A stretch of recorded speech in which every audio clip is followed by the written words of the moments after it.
Hi, Ethan. Do you think you're going to need to screen share? Hi, Lisa.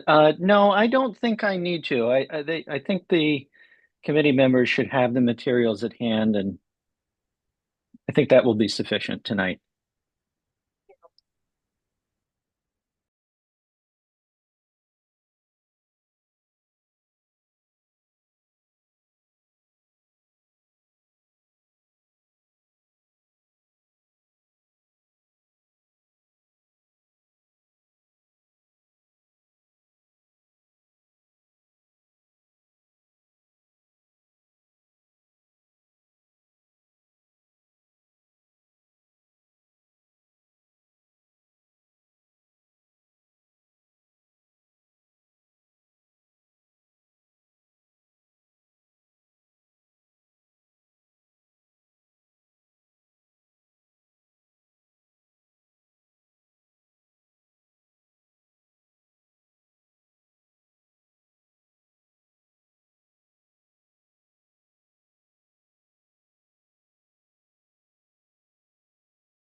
Pretty set. Good. Yeah. Okay, so we will vote to order the Laws and Rules Committee meeting March 18th. It is 6:30 exactly. Yeah. Present, we have all the persons, like Marissa Marvelli, Ruth Katz. You're not on this meeting, right? Well, yeah, Bob Dennison. And I think Michael Tommy is sitting in for Michelle Hirsch. Those are the ones. So and that's it, yeah. So we have quorum, and we also have President Shaw, obviously in attendance, and is anybody viewing online? No, not yet. So good evening, and I guess we'll start with new business.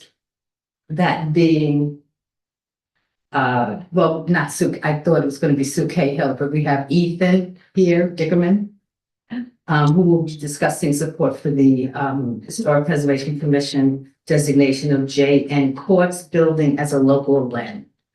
Take it away. All right. Thank you all for having me here by Zoom. Let me begin by saying I'm the Historic Preservation Administrator. I work with the Historic Landmark Preservation Commission.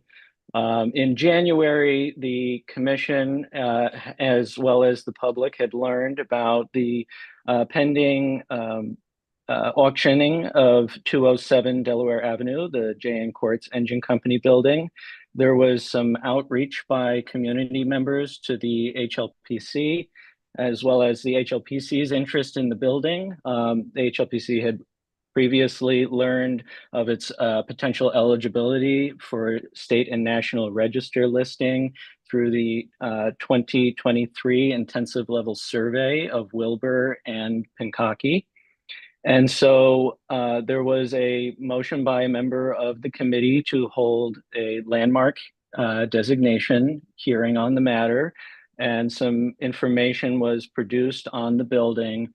And there was some public comments in that process in February at the public hearing.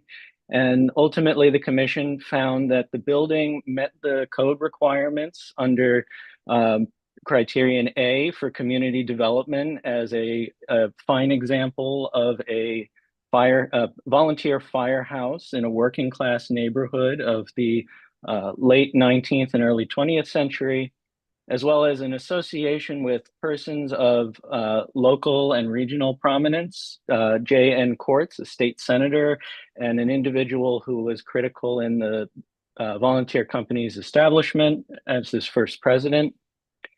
And also as a fine example of a modest municipal firehouse featuring some neo-Grec features in its pediment, as well as a number of other fine treatments across the facade.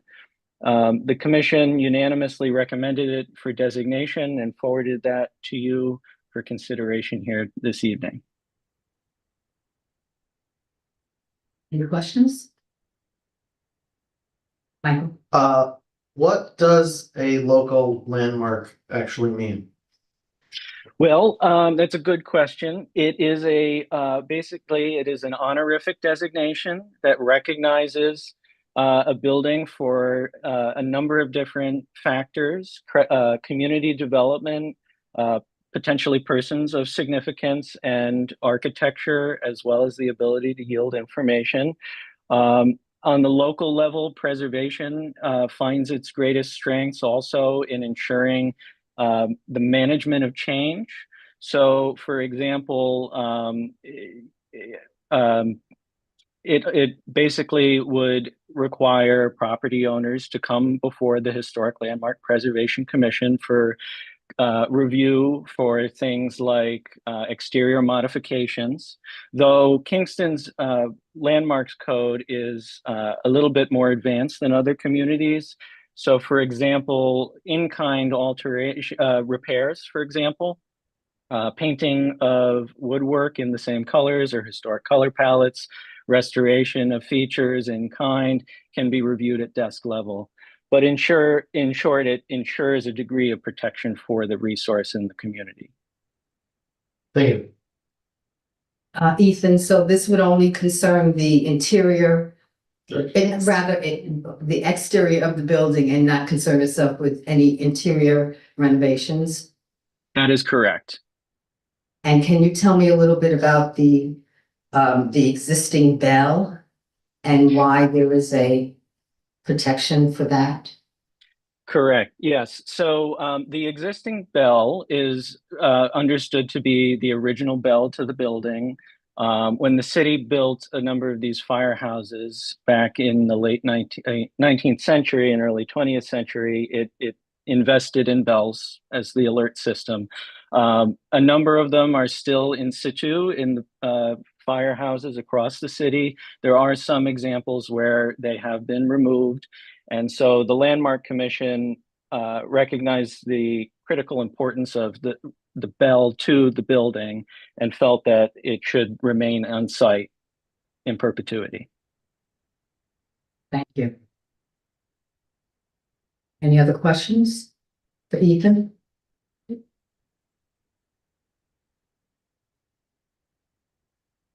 Okay, so there being no further questions, I'm going to read the committee report. The resolution of the Common Council concurring with the Historic Landmarks Preservation Commission and pursuant to FBC Section 405.26 L7 to designate the JN Courts Company Engine Number 8 House at 207 Delaware Avenue as a local landmark to address setting a deed restrictive covenant or similar landmark protection in place for the existing bell and to install a brass plaque at ground level on the building's street facing facade, which will be provided by the HLPC. Can I get a motion? Any discussion?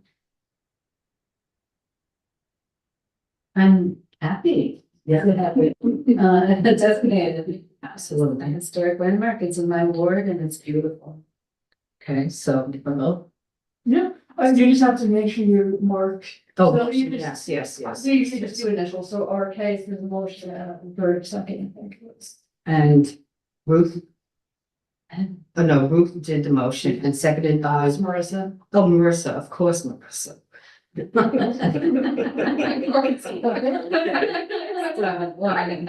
All in favor? Anybody else? No? No? I do thank you. Thank you, Ethan. Thank you, Ethan. Thank My Thank you very pleasure. much. Thank you all. Have a good evening. You do that. Thank you. And that the owner randomly last week, he was Supervisor very excited with it. That's We have minutes. Yeah. All of the community seeking to, okay, so we're gonna move into the next one, I'm sorry. Yeah. No worries. We're ready. So Alderman Tierney is seeking to add Kingston Business Liaison as the list to the list of city officials that have to submit financial disclosures. Yes, so this is the new position that the mayor announced last month, the municipal business liaison, I think is the official title in the press release. So the committee report should read that if we choose to go forward. This is just adding them to the list of people who need to file an annual statement of financial disclosure that we file, the same one that we filed, that members of the planning board and the zoning board file. So volunteers also on the planning and zoning board fill out this position. And I just felt like based off the, we didn't get a job description in the press release, but they have a city email address. And I feel like there's a lot of opportunities for the perception of a conflict with that position. So I just think it would be better for the city and for the public if they filed a financial disclosure. So I agree. My hesitation.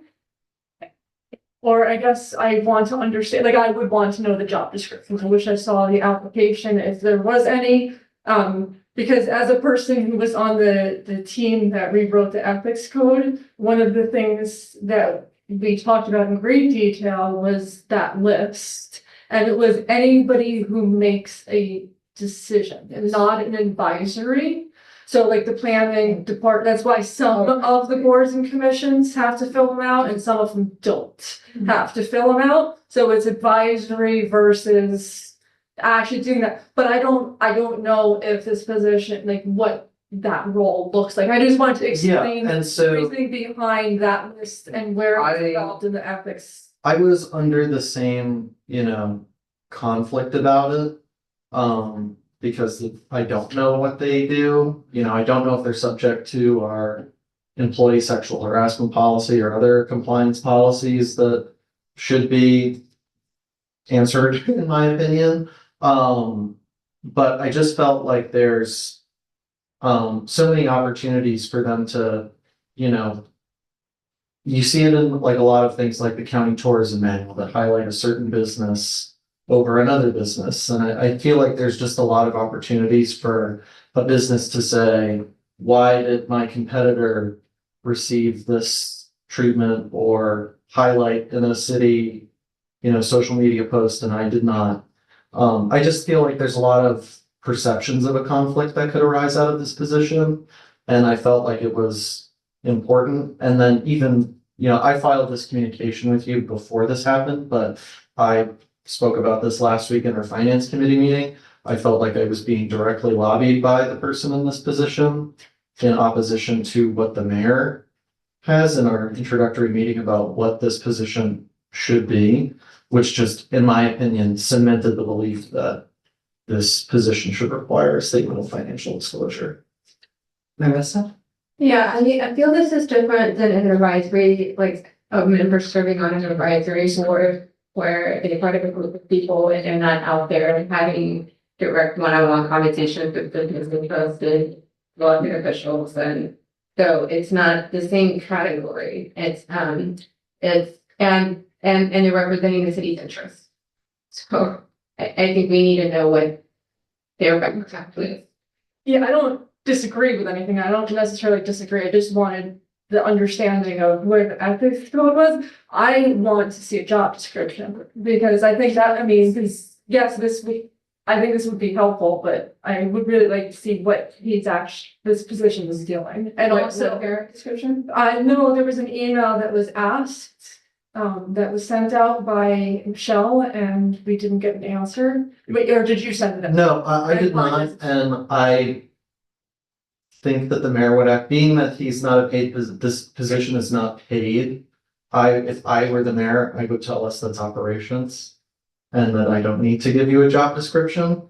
But there are job descriptions, maybe not for individuals on the planning board and the actors, but there's still, we know what they do.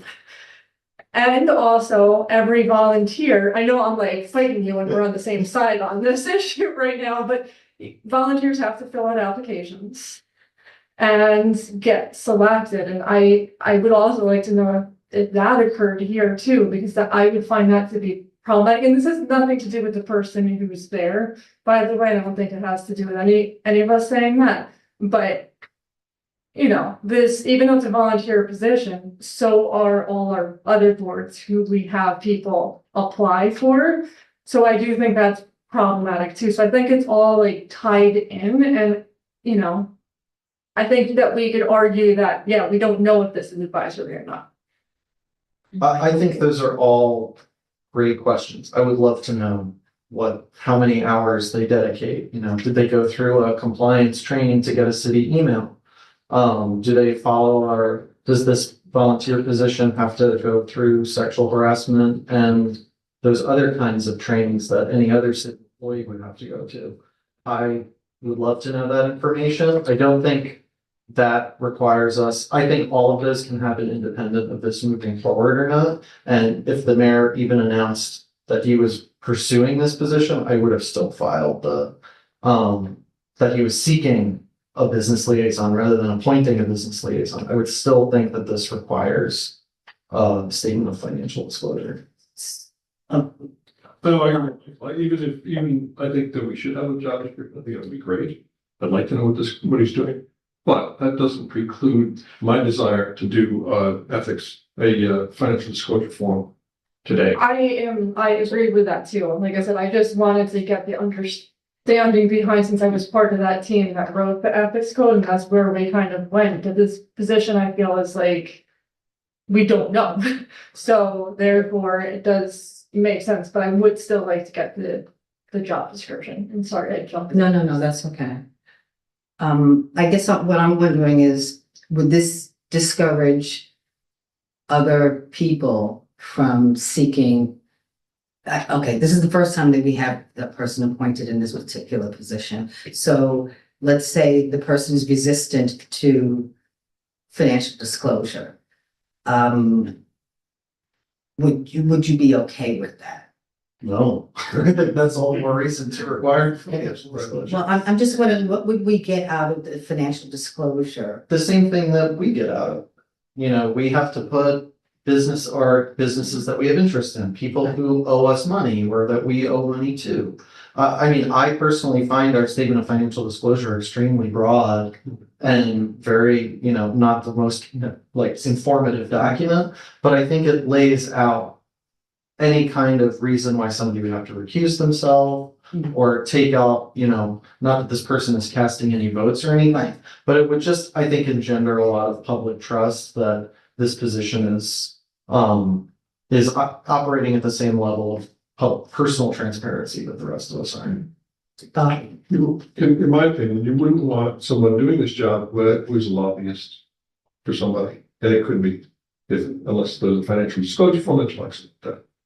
You know, if this person is a lobbyist for some interest in town, I'd like to know that. I think that's important to know. Yeah. I didn't write the report, but is everybody in favor of making this change to the code? So it sounds like we're talking about two separate things, though. Yeah, I don't want this to, like I said, I was not opposed, saying what I said, wasn't saying I was opposed to this, but I also want a job description. And I also think that moving forward, there should be an application process. But again, that's operational, but the job description would be really nice. So I don't think we should put the specific title. I think it should be like for the mayor, like keep it broad, so like any mayor appointed liaison or something. So we don't have to do this every time you create another. Yeah, I agree. I think that's harder to define. Yeah. And I think we will just have to do that. And I mean, the mayor has not done this very often, and he's welcome to veto it, and in his veto message, maybe provide a job description or why financial disclosure is not necessary, and we can determine whether or not that's satisfactory or not. If he doesn't want to provide us a job description. I mean, what if he just renames it and position and why wouldn't I he just want wanted it like like a liaison. governmental liaison? Because we don't want to discourage what Harold was saying. That is something that, again, this is the ethics task force was talking about. We don't want to discourage people who are volunteering, who really don't have, they still have to go through another layer before a decision is made. So to put it out too broadly, to say liaison, then that could, I think that's too ambiguous, too vague, I should say. To include here, especially looking at this list, it's very direct. It's fire chief, mayor, members of the board of ethics. I think we should follow that language, and it really isn't that hard to amend this. And that's actually why we wrote it in the ethics task force, wrote this in a way that the council can consistently make changes. Any other? Why does the code have to be changed? Why can't we just make this request of this appointment? Because only the people who have to give financial disclosures are on this list in our ethics code. So if we ask others to do so, that's a problem. Why are we asking? We have a new person who is performing a service for the city. He's not in the list. Is it? Anybody who had the city email address. Well, why can't we ask for a financial disclosure for anybody who's in a position that in our opinion, could present a conflict of interest? But then I think that is way too Too big. wild. Yeah, and this is from the ethics code. City officers, employees who must file annual disclosure forms are as follows. So nobody else who's not on the list, or anybody else who's not on the list does not need to. There's no law or regulation that says that they need to do it, except if you're on this list. And I think leaving it too open is not a good idea. Like a little bit on And what's that, is it a short list, can you make it? Like, and all the department heads, Uh-huh. so alderman at large, assessor, assistant corporation counsel, city clerk, city engineer, city planner, comptroller, corporation counsel. The directors of the following: arts and cultural, building and safety, civil services, communication, community development, grant management, health and wellness, housing initiatives, human rights, IT, parks and recreation. So all those are department heads: fire chief, mayor, and then the members of the following boards: Board of Ethics, the Common Council, members of the Human Rights Commission, Kingston Local Development Corporations, members of the Planning Board, members of the Zoning Board of Appeals, the police chief, and then the superintendent of the Department of Public Works and the superintendent of the Kingston Water Department. So we would just add in. Municipal business liaison. Yeah. What is the? The title in the press release is municipal business liaison. Kingston Business I Liaison. thought Well, it it's in the title of the press release, it says Kingston, City of Kingston Uh-huh. Business Liaison. But in the body, it says municipal I business agree. liaison. AKA. Yeah, it is. Our very first municipal business liaison. Mhm. So should I start writing this? Is Yes, everybody please. okay with this? Okay, I just have to think about wording, but please bear with me for a couple minutes here.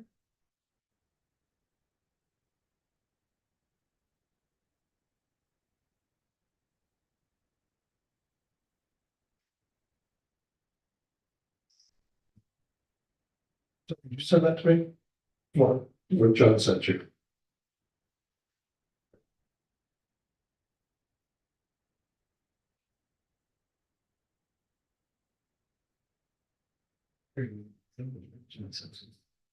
Yeah.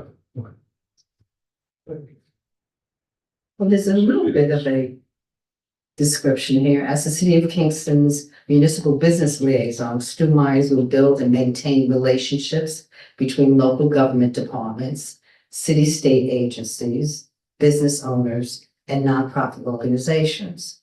In his role, he will foster communication and advocate for the needs of local business community and identify opportunities for city government to strengthen its supports for business owners. I think that amounts to a job description to me. Okay.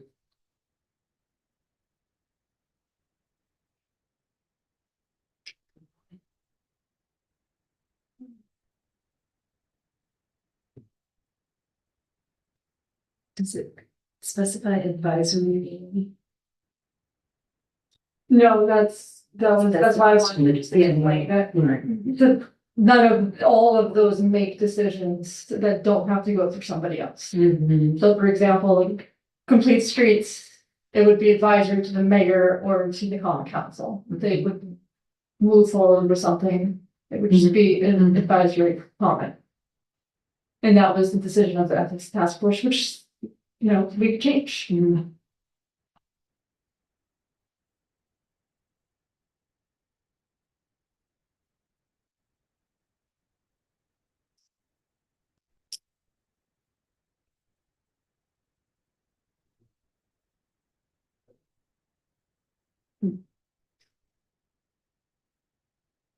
Okay, can you tell me the two names?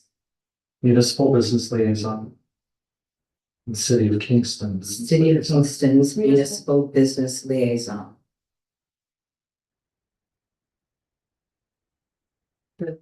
Title of the press release says City of Kingston Business Liaison. I literally read an APA.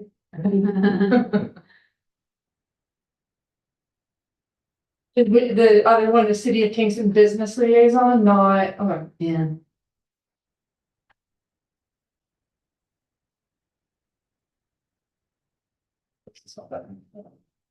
Liaison. I always spell it wrong. I spelled it two different ways. One of them is right, is it two eyes or one of them is two eyes? Yeah.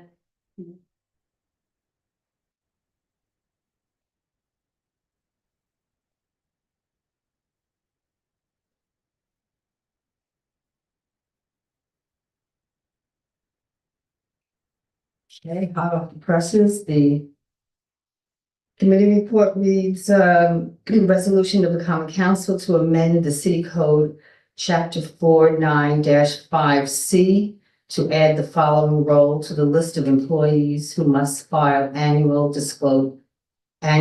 financial disclosure forms or In the annual.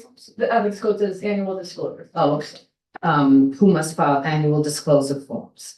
Municipal Business Liaison, AKA City of Kingston Business Liaison.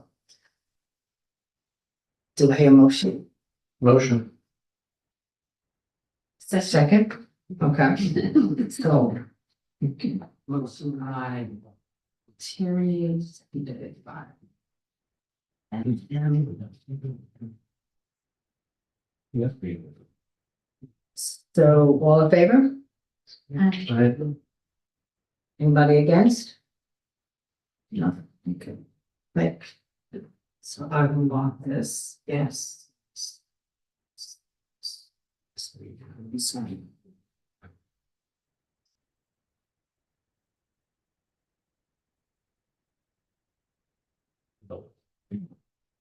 Well, this is moving along swimmingly.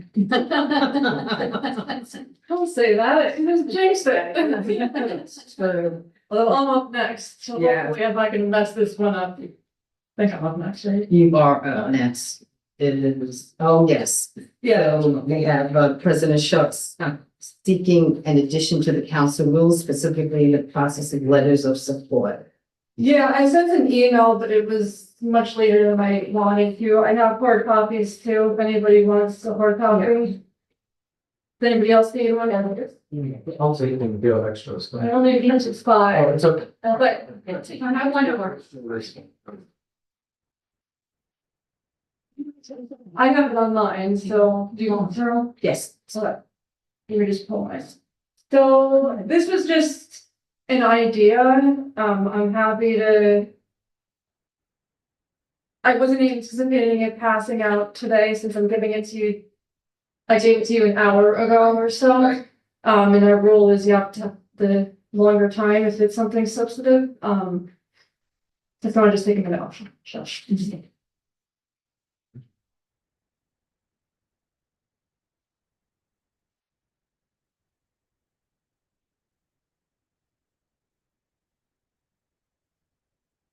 This is a proposed policy, Yeah. so it's not something where. Oh, No, so, it would go into our council rules, and the idea is just to establish a process so that we always do it the same way, so that therefore mistakes don't happen.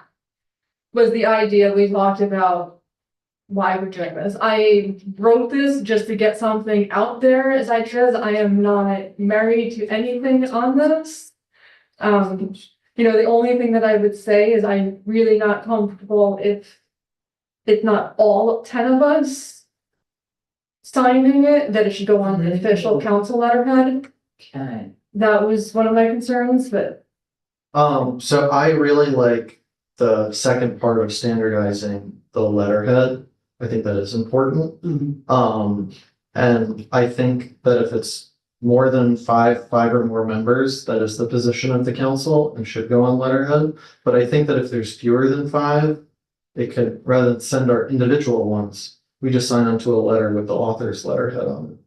Like, I don't think that needs to be. us. again, this is, I don't want it to be where there's like 3 council members. And then sending it on the letterhead, especially if it's, for example, me and Michelle are on the letterhead right now. Yeah, totally. And if I'm not supportive of it, I don't want my name on the letterhead. Yeah. That just doesn't make sense to me. But again, this was just like getting an idea out on paper, so I love to hear some feedback. So I think, like either like combining the first and second points, and then there's just no reason for like the third point, we could just, I sent out a letter. I don't know if I'll get 5 signatures on it. If I get less than 5, I would just put my letterhead on it with the other signatures. And the recipient would know that, okay, only X number of people sign it. It's not a position of the common council. It's a position of X number of members of the council. I think for us to send our own individual letterheads, like letters gets complicated and. That was a suggestion from somebody who wasn't here, so, I'm fine with whatever. I thought that's what everybody wants, and I could delete that last bullet. Sorry. I just wanted to say that I think at one point you were saying that when the Ulster County Legislature sends out a letter, if it's a majority of the legislators, then they use the letterhead. So I think that makes sense. And also, I think as far as sending out a letter individually, I mean, I have personal experience with this because I was circulating a letter. And I did send it out on my Ward 1, sort of email, because it was an email letter. But I did put in, the return address as just City Hall. I didn't say it was from the Common Council, just so there's if there's a printed letter, it has the address of City Hall without it being on City Hall letterhead. Right. So that seemed to work because they're not going to reach out and send response letters if one is, forthcoming. They don't want to send it to everyone, but they could email it, to everyone. My only hesitation is, so if I just changed it, so I combined the two. If between 5 and 10 members, a fixed letterhead. But how about if Michelle and I, again, just using our names now, because we're in there, are of the, we don't sign. Wrong. Right. Yeah. Do I just white out no, I mean, I know we could do it. Should we have that in here, or would that just be like common courtesy that we'll watch it? I mean, obviously, if it's going through me, I'm going to notice that, but just have that thought out there. I don't know if it really necessarily matters to put it into the rules. Maybe, excuse me, Marissa. Given that our chair of this committee is not here today, I would strongly suggest that we table, this is a great start. I appreciate that we think about it and wait until our chair is here to weigh in on this with all of us. I have talked to Michelle, but I also, earlier I said I wasn't anticipating because I got this last minute, so I wasn't, yeah. Okay. But Michelle and I have spoken about this. Yeah. I didn't expect you guys had it, but I'm curious what she thinks, so Sure. yeah. So if it's not all the council members that are in favor of the letter, and if you or currently you or Michelle are one of them and your names are on the letterhead, the letter could be phrased, this letter indicates that the majority of council members are in favor of blah, blah. So, and then you don't sign it, the only ones to sign it are, that might be a way to do it. Yeah, no, and I also think I'm just gonna write something in here and that the council head will be addressed accordingly. Accordingly is my favorite word. It'll be addressed accordingly. Govern yourself accordingly. That's what the language will be. That way I get, or whoever's in my position can make the adjustment. Oh, yeah, right. Yeah. But without being very specific. Yeah. Michael? So I don't necessarily agree with that drafts need to be sent to the president of the council. I think it's just an unnecessary step that I feel like it's our right as independently elected officials to just send out a letter to the body and say, you want to sign on or not? Can I explain the reasoning behind this? And this, Michelle and I did talk about this. The reason behind it was to keep things organized and to make sure that they get sent out appropriately if one person is doing it. I would prefer a clerk to do it if we had one. I'm not going to ask our, the city clerk to do it, to add to her office's plate. But that's who I think would best be suited for it. But that was my reason. That's kind of the thought process, was just to keep it better. Somebody to track them all. I think if we had our own clerk who we could even asked to assist in this process of like drafting these letters, I think that's totally reasonable that like that would then go through the president or the majority leader. But if we're taking the onus ourselves to write a letter to try and get folks to sign on, I would assume that the author of that letter would want to see it followed through to be sent out. And I just view it as like an unnecessary step in the process. Like if I have a letter, I feel confident about it, that it's ready for prime time. I'm just gonna send it out to everybody, and who signs it, and who doesn't. And it goes, I send it out and the world moves on. Yes. I would say part of, as someone who initiated this, part of the challenge I found was that people would say, write to me, since I would, as the initiator of the letter, I was the one people were writing to with questions, right? So people were writing to me with questions, and then after we had, some back and forth, they would say, okay, I'll sign on. But then they didn't reach out to you to say that they were signing on. And so that became a little complicated Well, I too. think that's just because it was in The first, right, it was new, we were trying something. so, right, yes, no, I understand that, but I'm just pointing that out, that it's, going to what Michael was saying, that in some ways, the person who is sending the letter is the one to whom the communication is going back and forth, it's not going through the council president or the majority leader, so maybe there's some, compromise that could be worked out. I don't know. I mean, I think if we're gonna do it the way that we have been doing it, then we don't need to change the rules. We don't need to add this. So what's the way we've been doing it? But what is the way we've been doing it? Well, just somebody saying, I wanna do this, I'm gonna do it, and then And sending it and out. doing it. I just feel like things have slipped Yeah. I in the agree. cracks, which is why this was brought, I don't remember, it may have been you, me and Michelle, I don't know who's like, it just kind of came up. So that was the reason, but if we're gonna keep it as like just kind of random, then why put it in the rules? Sarah? I'm just gonna say, I'm sorry. you can go first. Okay. Yeah, I'm not sure I'm totally following what the process currently is, but I like the idea of, like, if I initiate a letter that I want everyone to sign on to, I would want to send it to everyone.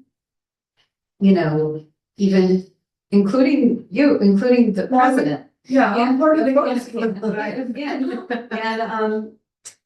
And plus, with some aldermen having like a lot more experience or knowing more about, legal issues or whatever, I would want that to be, a part of it. And I would want back and forth.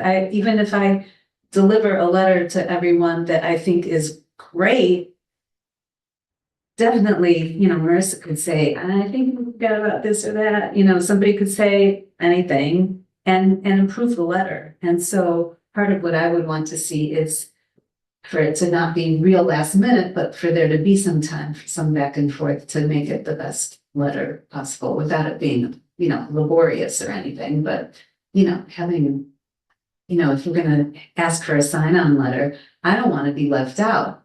If I don't see it right away, I don't want to be left out. And I also might have input that's like, gosh, you forgot a comma there. That changes the meaning or whatever, Okay, I'm gonna hit myself. So I see both sides here. I see where if there is not a majority of aldermen that want to sign onto a letter, that it should not go out on official letterhead. In which case, I think that whoever initiated that letter should take the responsibility for sending it out on their own letterhead with the undersigned names and support. And I think that's what we've been doing for the most part. So we can table this, but I don't know that necessarily. I mean, I understand your concern because there have been some recent issues that have come up where a letter seemingly got dropped and there was a deadline attached to it. So I understand that, but if we can all commit to taking ownership of the dissemination of that letter and then the final sending it out, like that's your job. I think we'll be okay, but Michael.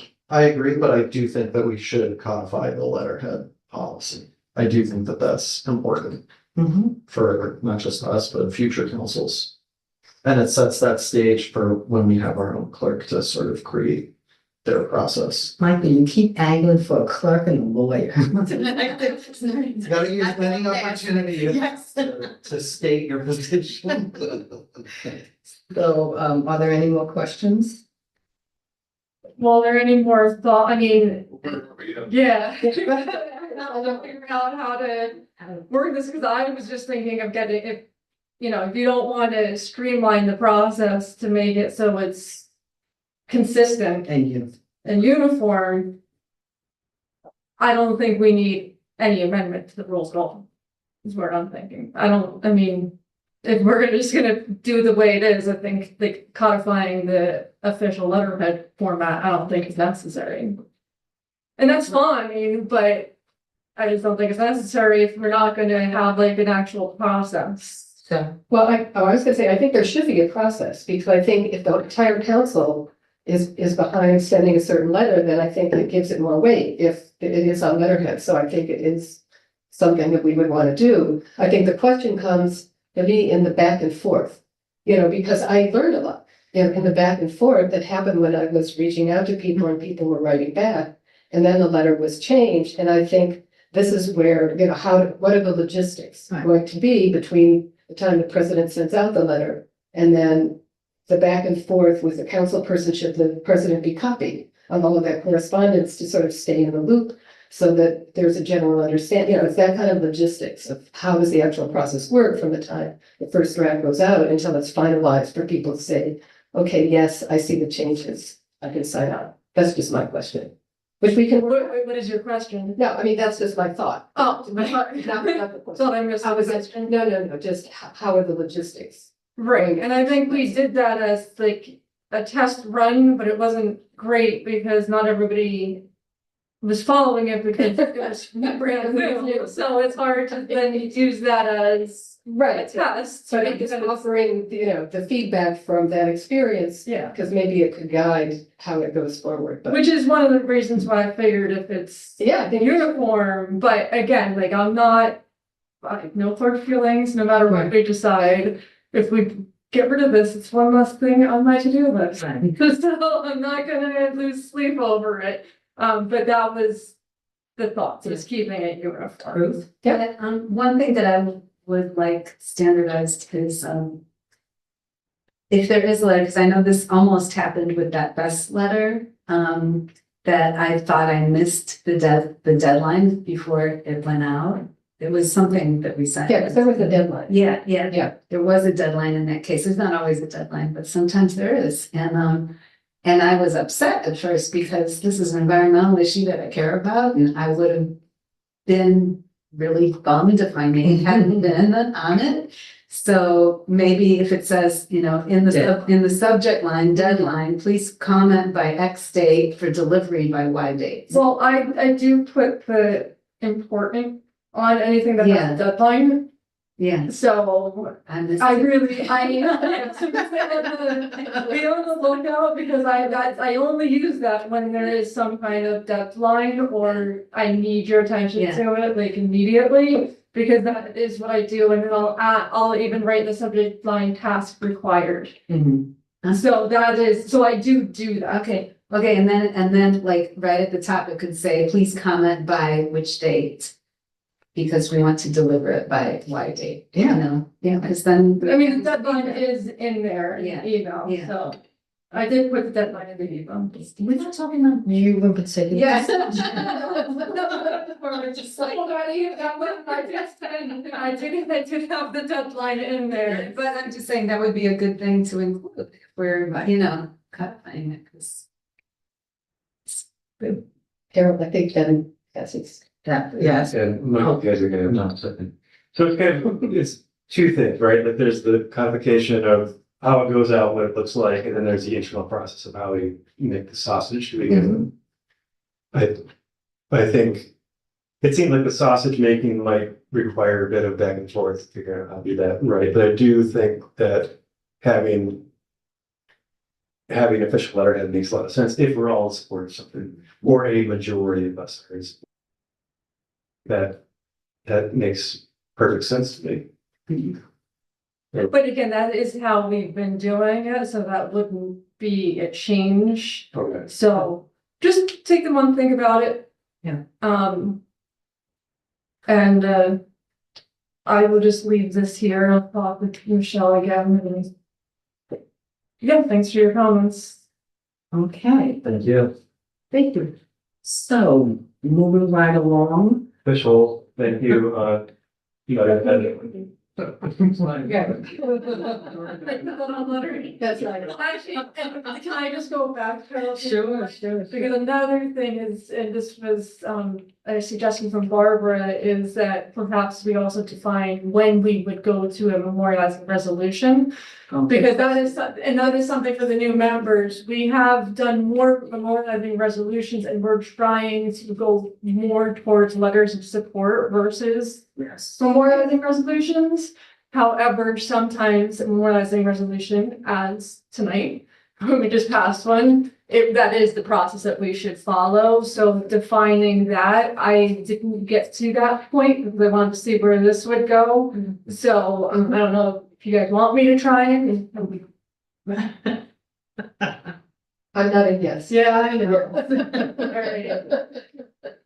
I mean, so we'll do the same idea and rate something that we could then talk about, because I don't really want to be the one that decides when it goes from letter to support, or I don't want to be the only one to decide. So we are going to table this Yeah. and for Michelle to But yeah, and for, yeah, opine as well. and for everybody to have time, since you only add about an hour. Okay, good. Okay. So, moving on to the next issue. Well, in absence of Alderman Hirsch, Alderman Tierney, you're going to present the city of Kingston I don't think forward. Kingston forward, no? he was sitting in for Michelle, but I No, don't I'm think just saying for Michelle. I'm sure if we wanted to go into executive session to talk about it, we could call Michelle. why was he going to executive session? What's the reasoning? Okay, I was made to know just one. Spot. No, perhaps I misunderstood. Doesn't think we can. Yeah, I don't think Okay. it does. Can you just give me one minute and I could chat, but I don't think there's a reason. You're not gonna get that. A reason to do this now. A reason to go into executive session. Oh, okay. There isn't. I'm used to meeting, so. No, No. we're gonna follow the law, and the law doesn't allow us to go into a closed door session under this one. Okay, You could table it in corporations. that's true. I believe the purpose of this resolution, not to speak for Michelle, is to, sort of state the council's position on this proposed or existing non-for-profit, that the housing development non-for-profit that the mayor and our director of housing initiatives seems to have created over a number of concerns of the common council regarding financial impact as well as governance that we have not gotten satisfactory answers for. I personally do support this resolution. I understand some folks to take any position on this, but it feels like the city's position is being taken regardless of how we feel about it. And I think it's important as the policymakers and the financial, really the financial officers of the city, that we do say that we want nothing to do with this. Because at the end of the day, I'm still not convinced that the city will be on the hook if one of these developments goes belly up. Yeah. And I feel like the goalposts have gotten moved every single time where we talk, or we receive a presentation from the director of housing initiatives. It feels like our concerns are not being answered. I appreciate that the director of housing and the director of housing initiatives responded to Alderman Ham's very good questions. But I still am not personally satisfied with the answer or feel that this is an appropriate path for the city to walk down.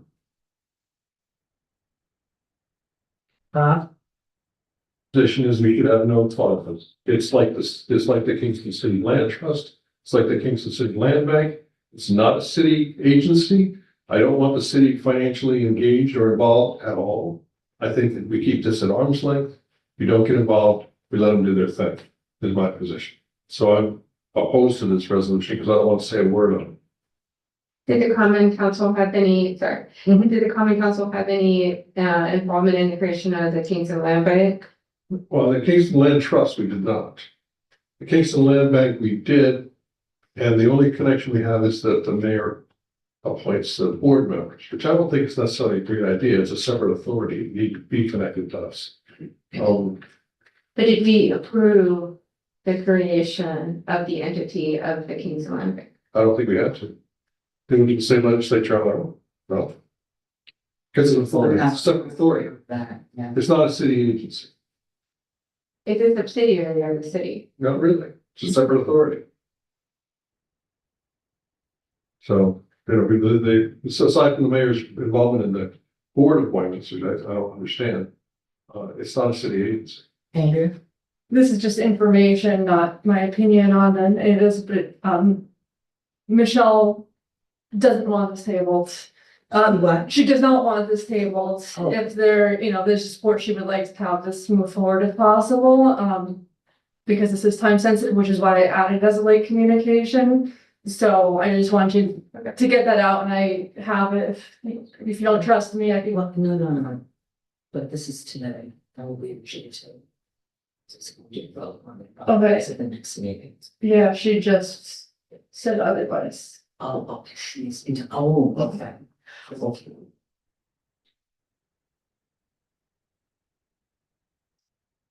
Okay, Michael. So I do think this already has a city connections. They've posted their meetings on our website. It seems like city staff time has been used to develop this. I have concerns about, you know, if somebody is clocked in at work for city business and they're doing this, that to me is inappropriate. Yeah. I don't know what the involvement of the city attorney has been on this. I would assume there has to be some, being that that we saw documents through the attorney general's office that a process has been followed, and that I would assume requires an attorney.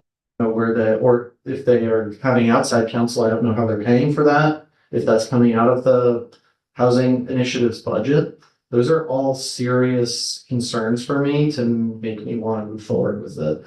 And I want to like this non-for-profit, but it just seems extremely opaque. It seems extremely, I don't even have appointment letters on how these prospective board members were chosen. I've sent an email to the director of housing initiatives in which I asked for us to get those appointment letters, in which he responded, there are no appointment letters. And then how were they chosen? They were invited by the director of housing initiatives. So there's clearly city staff time being used for this. So I think the horse has left the barn, that the city is involved with this. And I think it's our responsibility to say that we do not approve of this. Sarah? Well, I can answer some of the questions because I did go to the initial sort of board meeting, so to speak. Orientation. No, it wasn't a meeting, it's an orientation in which I learned a lot of information, that I'm happy to share. And what I learned is that funds that were used were ARPA funds. So again, that raises the question of if there were ARPA funds that were left over, ones that were not spent on certain projects, does the mayor have the ability to assign what happens with those ARPA funds or not? But that's what I learned. It was ARPA funding that set it up. ARPA funding hired an outside attorney to come in to set this up. So if you're right, it was city funds that were used to set it up. But from what I understand in a conversation that I had with Bartek yesterday is that the board, the bylaws had not been ratified. So even though there was a filing, with the state, but at the next meeting, which is taking place, I guess it's a week from today, on a Wednesday morning, 9:30 on the 25th, the group is going to have its next meeting to talk about governance. And I had, said, I don't think that the city should be involved. I don't know whether it's appointing a mayor on the board or appointing a common council. The city, I feel like Bob, we should just have it be a hands-off, relationship, so that there are experts on the board who are qualified to make these decisions, who are housing finance people who can then run off and do their own thing. But I would say there is an opportunity for us to be involved, to give input, because the bylaws have not been ratified. And I also, have put out to the Community Development and Housing Committee that if people want more information, because I know there are new people here who may not have been through what some of us went through last fall, in terms of how this is presented, that there's an opportunity to learn more. Because there's a lot of, I would say that there's a lot up in the air to me. I mean, I'm confused about what's happening. I'd like to know more. I think more will come from the next discussion of governments, and I will go to that meeting. It's open to the public, but you're right. I mean, at this point, it is confusing as to what's happening. Bartek told me that he has spoken with our city attorney. I would like to have her come and talk. I would like to find out about this. What does the city think about it? I would not like to have us be implicated in things, and yet I'm fully supportive of any way that there could be more opportunities for housing to happen in this city, and for money to come in to finance the projects that we really need here. So I'm just throwing that out there. Ruth? Yeah, from what I understand so far about the model, I like it a lot, but do have problems that you're all discussing about the process, and if Kingston Land Bank and, those other entities have done well being completely independent, then that seems like a good piece to insert into the model. So maybe what we want to say is not only say that in time for their meeting a week from now, that do not include an alderman on your board, but also that we want assurances that the city of Kingston won't have any financial liability. The city of Kingston. Yeah, and the other thing I want to say, which is sort of an aside but connected, is I can understand why, like, someone from the mayor's office, like Bartek, would be a part of helping to launch a new program. There is staff time involved in that, and up to a point. So it's sort of a natural flow, the creative process, problem solving and that type of thing. So I don't mind that, but then if like 25% of his time going forward, or some solid percentage going forward, is going to be devoted to that project, that's got to just be clear that that's, part of his job description or something. Marissa? So the bylaws already assign a role to the common council. So like, I don't think that, but they voted on it yet. so, They haven't been voted. but there's still like, there's still the assumption, and even in the draft, the articles of incorporation that would have had 3 board directors. Right. So do we know who those people are?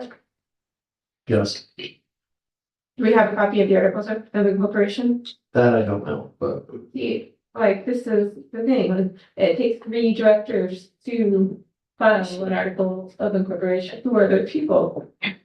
We are expending our city money on this, even ARPA money is our city money, every household, and appropriate the ARPA money. We are spending staff time on this, and we're not even getting clear answers. So by not saying anything, we're saying something.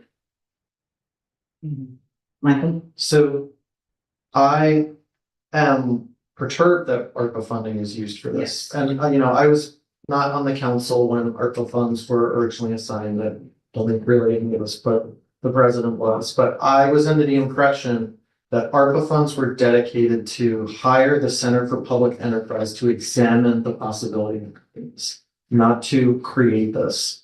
So it just, like, that to me feels like we are not even being allowed to appropriate funds.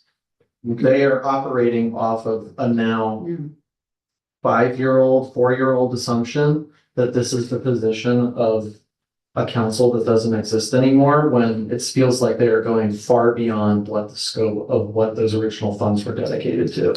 And I have a problem with that. I have a problem with these random individuals being chosen by our director of housing initiatives, not even by the mayor, based off of one-on-one conversations, according to what he sent to me, which I could forward to everybody, and I apologize for not doing that already. That this to me just feels so in the shadows and not public, when it feels like every time we're presented that this is the city or the non-for-profit will own 51% of these developments, which means that we are financially on the hook for, that I just can't allow us to do. It feels like not taking action is ceding one of our most critical powers. My understanding is that, and one of the problems with housing development is the pre-development costs. Yes. Okay, you can't, to get started, you have pre-development costs that are difficult to come up with. My understanding of what this entity is designed to do is to create an opportunity for people to get pre-development costs, which they will pay back as soon as they get their financing. So we're not going to have a long-term relationship with this. We'll do the pre-development, we get paid back, see you later. I hope they're successful. It's a very difficult thing to do. I think our money with one was grants. We gave up money to a lot of people, without any connections, which I think we need to keep that in mind. I think I want to stay away and watch what happens and not get the city involved and not get us financially involved. We shouldn't be financially involved at all of this, in my opinion. What about Bartek's time or staff time? Well, I think your point about Bartek's time starting something, I don't have any problem. Yeah. But that doesn't obligate the city to pay somebody's debt, or if somebody goes, one of these developments goes bad, which, development is a dangerous business, it can happen. I don't want us to be involved in that. I don't want a liability, I don't want exposure for a developer to go bad. So a couple of things. You mentioned about pre-development costs and that this would be some sort of like bridge financing to take you through development, which necessarily means that it will be unsecured because there's nothing to secure it. So it's the city taking a risk with pre-development, covering pre-development costs. Now, yes, if all turns out well. Not the city taking a risk. This entity is taking a risk, and that's part of the problem because we don't know how it will be capitalized.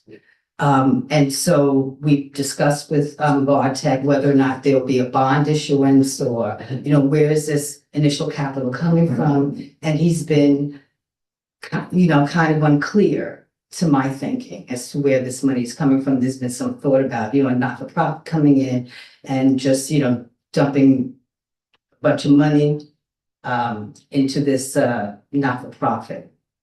But again, I don't know enough about where that was coming from. And I think Mr. Ham's questions sort of, discuss that as well.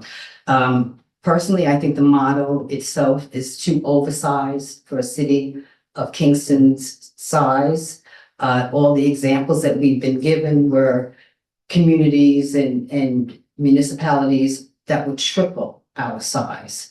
I see this as an exercise to build someone's resume, to be able to say that, well, yeah, I sat in, we developed this plan, I know about this stuff, but it we can't bring it to scale fast enough to make it workable in this environment. At this point, if he's talking about funding 25% of a project, and he mentioned Bartek, that he sees this not-for-profit being able to fund 200 units at no less than $400,000. That's a lot of money and it doesn't make any sense. So I still have a lot of issues with, the model itself. I think it works well when it's in a larger environment, but I don't see it working here. I have a problem with, as Michael has pointed out, the city resources that have already gone into making this happen. And I think that the process has been, you use the word opaque. I mean, that's what I think of it. They have not been forthcoming with a lot of information. Michael? Thank you, Terrell. Those are all really great points. And I think that this would be a great initiative for Ulster County to take on. Yeah. I think that they have the capacity. There's 180,000 people that live in Ulster County. That is a fantastic initiative for them to carry this to fruition. And even for what the goals of what the project wants, I don't think it's reaching the affordability that we need. There's no guaranteed tenant protections. We don't know who will be managing the day-to-day operations of these facilities when they're made. I just think there's too many concerns, both of product, both of governance, both of finance, for me to feel comfortable having anything to do with this. And I do think that we should vote for this resolution tonight. Yes. So again, more points of information. I did email you all the articles of incorporation. Sarah, you actually sent it out a few weeks ago. I missed it. So I just forwarded it to everybody at the table. But I also want to go back to something Ruth said, because it was a good thought and I agree with you. I just wanted to explain. So that you mentioned we should say that we don't want to be financially liable. We can't just say that and then have legal teeth. I mean, if we want to add, like, we would like them to figure out the corporation council to figure out something, but it wouldn't have any legal teeth in something like this. So we could say that we don't want to be financially liable, but that would just be our opinion that we don't want to be financially liable. I just wanted to explain that. And I do agree, we don't. What is the assurance that we would not, like, We there can is have a- insurance rate of that. Yeah. what does that look like? The assurance? Yeah. Just further your conversation, the Kingston City Land Bank Yes. was funded by a philanthropist. Mhm. No city. By the way, that's where they got their seed money. I could explain the ARPA funding if anybody want, like, I have that. appreciate that. Yeah, I thought think it that's was all useful, obvious. because that did, Okay. Yeah. So, yeah, we hired the consultants to come up with a plan. Then they presented that to the council. I mean, this is for 6 years ago, so I'm just, I didn't refresh my memory on those, They but presented last year, they finally, they did. because I was here for that. they presented this was This is when this was before This the is our- initial. Oh, no, we. So what the idea was, they came up with, they were calling them buckets Mhm. of where we would want the money to go. And there were very specific projects in those buckets, but it had like the categories of them. And they said they designed it that way so that there was some wiggle room, because it was a lot of money. Yes.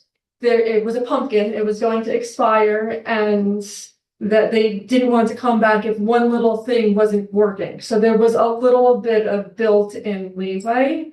I do have it, but it wasn't supposed to be just take this and then do whatever you want. There were definitely categories through those, but there. They published a book. Yeah, just Parks and Rec and housing. Yes, yep, so you had those infrastructure, business. Mhm. Yeah, so and then they would have like the specific projects that we wanted, but again, because he had those buckets, it was some wiggle space. I don't know if this went beyond that wiggle space and how much that's gone. We've never really went back for any oversight on that, which we probably should have. So, Marissa? Question for them. So I'm still stuck on they have, well, the bylaws haven't been adopted, but in an official document filed with the Department of State, it's pretty like. Yeah, you say that They're not ratified. they're not ratified, but it's still like the assumption within. The Department of State has a set of bylaws that assumes that the city common council has a role on this governing body. And that should be, yeah, I think that should be removed. I think that can be changed at the next meeting when this group is getting together. I want to see that gone. I'm not Yeah. no, I don't really think, I'm just like, this is what's Why- so frustrating about this process is like, we did it, but we didn't do it. But you know, it's like, it's up to us to figure out what's actually happened and what hasn't. And what money has spent and what hasn't, and what, Yeah. where, how this thing will function, like, Right. we don't know. I can't tell you how much frustration I have gotten from trying to follow this. Then you're good.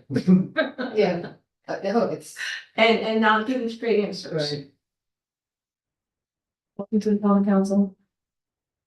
Okay. Michael?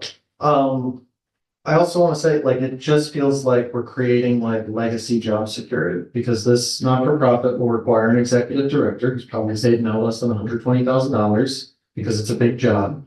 It's huge to manage these, manage this revolving loan fund, manage the construction of these facilities, these construction projects. Like, this is somebody who will easily make 6 figures, and it feels kind of like something is being designed. Yes. I agree. I agree, and I don't think that at present we have the skill set in the Office of Housing Initiatives, despite what they may think of their skills. I mean, they are handling so much now, and so it doesn't take a leap of imagination to think that, yeah, this is going to involve at least 1 or 2 other additional positions. And this may not be the time that Kingston can take this on. Or, well, the not-for-profit could take it on, but not how they're being funded. but my question, I guess, is if the council is not involved and the city is not involved, then is where the money is going and all of that, does that become our problem if we're hands off? And the nonprofit is a separate entity, sort of organizing and running itself. The question is city money. What we can control is really how our city money is used, correct? But other than that, if we're not involved, then don't they just go ahead and? That's right, so they couldn't come before us with a bond issuance. They would have to come Correct. before us for a bond issuance or, I mean, presumably, if the land bank was, started with some philanthropist money, if they can get some philanthropist to come in and give money and set up the whole thing and we're out of it, then what relationship do we then have? right. Would we have with it? And I would say God bless. Yeah, me too. But Yeah, the other municipalities that have taken on this model, they've been involved. they've had to float bonds. And they have the capacity to do that. Right. So, There was no, philanthropist that came in and just correct. gave them a bunch of money. That's right. So that's a big difference, right? Yes, Well, we don't know. But He hasn't asked us for money. I'm sorry? They haven't asked us for money. No. Michael? In the first presentation, we were told that this would be. And then in following presentations, we were told it would not be. Right. And I just simply don't know which way is up anymore in regards to this. So I think it is the only responsible decision is to vote for this resolution right now. Yes, Ben. In my conversation with Bartek, I asked him specifically about, and he said that at no point would this go to the city for bonding, because this wasn't a very pertinent, silly question. And the sense that I got from Martech was that this is an ever evolving process to satisfy the various stakeholders or not stakeholders, as the case may be, in this development of this not-for-profit. And I asked, well, where is the seed money going to come from? And, at this point, they don't know. It's just setting up the non-profit so that if seed money were to come in, that this could actually happen. Be a vessel, yes. Be a vessel for it. Yeah. At this point, it was still a hypothetical, if this, then that.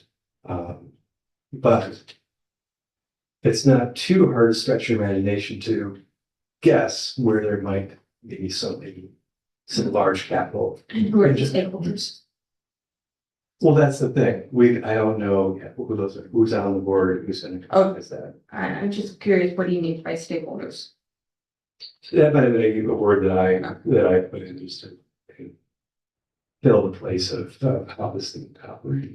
Does this model not depend on the city contributing property to the development, to developing? It's possible. He said it's possible, But it's not a requirement. It's not a requirement. but it's possible. So only that it's possible. Yeah. it's not a requirement. Right. Okay. Yes. I'm gathering 2 points for this. Maybe it's a resolution that has these 2 points in it. One is that no council member should be on their board. And the other one is requesting that they halt advancement until we have legal language that provides assurance that the city of Kingston will not be financially liable or financially involved in any way. We could request that. Request, yeah, we're requesting that they halt advancement until we get this language. So it'd be very similar to this last Stony Run resolution that we asked the mayor to withdraw the Article 78 lawsuit. Well, except. Well, I'm gonna take it, it's similar. Help further advancement until. Right, but again, you get that it's still a request. They could continue to go Right. even if we pass that resolution. I just wanted to make that perfectly clear so that there's no false expectations. So, Michael? So I feel like the resolution that Michelle wrote does say those things. And I just wanted to add that, like, it's important for us to pass this and it be shared with the Secretary of State to see that there is not the legislative buy-in at this moment. Can you point to where you think it says we're asking them to hold? Because I'm reading that we formally oppose. So the results say, the Common Council of the City of Kingston, we formally oppose the mayor's formation to develop housing without the necessary legislative So you're support. and reading that appropriate as funding. we're asking them to hold. I would say that, again, not to speak for the author who's not here. I would say that that's a pretty, select opposition, There is a world where I would support this. For profit, or this entity of the City of Kingston or separate authority. But we just have not been given any real information on it or any real buy-in. So I don't know. I read this as pretty open-ended to course correct. I do, I think it shouldn't be, I'm fine with that language, but if we actually want them to hold and add Ruth's language, I think it should be more specific to saying before, just adding it in. And we don't need to, I just don't think that this reads as we're asking them to hold. We're just saying we don't like this. They could take it as halt, but they could definitely take it as not. And again, we might not even want to put the halt language in there because it's just a request. So, but I think if we actually, I guess, what is our goal? If we really want them to halt, then we should be more specific. If we are just really want them to know that we oppose, then I think this is fine. I think we don't want to identify our liability in this, so by talking about introducing that clause, financial liability into this, it's having introduced another. Right, we're not talking about that. Oh. We're just talking about the request to pause. Well, yeah, a pause is a better friendlier word. But it's to pause until we have those legal assurances about the financial stuff, so. Well, okay, so maybe I misheard you because we still can't. It has to be worded slightly differently. Yeah. So I don't know if it's worth it again, because it's just, to me, I would say just keep it as written, because I don't think that, and this is just my opinion, but I don't think putting your request the pause is going to be effective. So, Oh, I'm just seeing an email from Michelle from earlier today saying that she fixed the language in the first line to take out opposing. Only in the Only in the first, first. I see. the first line now says it's requesting the removal of a council member instead of. I see. opposing the whole thing. But then it goes on to say why we're not. Why we're Yeah, we opposed. would, in the committee report, we would want to reflect all three of the, be it resolved. Yes. In some manner. I would prefer to keep the language as is. I mean, that was my suggestion, so Yeah. Liz, are you good with that? See, I think what I'm hearing is that people want to know more about this. Yeah, right. People don't know enough about this. This resolution says, forget it, we're opposed to this. Put it in there. So that's the way I read it. Now, maybe I'm wrong, but, you know, learning more about it would be a good thing, I think. You've been trying to. Well, I understand. I want to beat my head against the table. It also says, be it further resolved that the common council encourages the mayor to collaborate with council to explore viable housing solutions and adhere to establish financial and legislative protocols. So that leaves that door open. And I also think that clause, I disagree with you about the language of that first clause. I think it's not just we formally oppose the mayor's formation. It's we formally oppose because of we didn't have the necessary legislative support. So, but the first time I read it, I did read it differently, but the language is quite clear that we're opposing because this didn't happen. So it could potentially be worded differently to move that language up earlier. But if you read the whole thing, it does say that's what we're opposing. It's because it didn't have legislative support and appropriated funding. No, I just don't want to be involved. So. I don't see that. And so you don't want to collaborate with the. No, I want them to do it. And I wish them great success. Well, But- we don't all have to agree. Right. And the author did want this to be voted on tonight, so She did. she did. Yes. Yeah. Yes. And I'm happy to start writing a committee report, but I haven't just in case. It'll take me a few minutes to start. Should we take a straw poll though? Yeah, I kind of want to reread it after this conversation. I feel like rereading them. do you have it, Brandon? It's short, so why don't we just Take take your a couple time. minutes?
So they don't do stuff.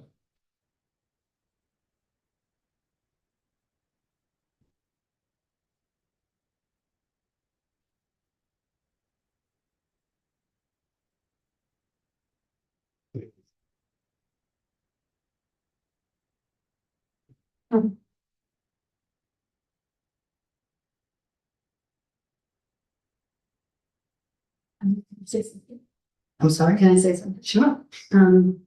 When I'm in my rereading of this, it doesn't mean that we're involved in the entity once it's set up, but it is saying we want to know what's going on, kind of in the formation of it.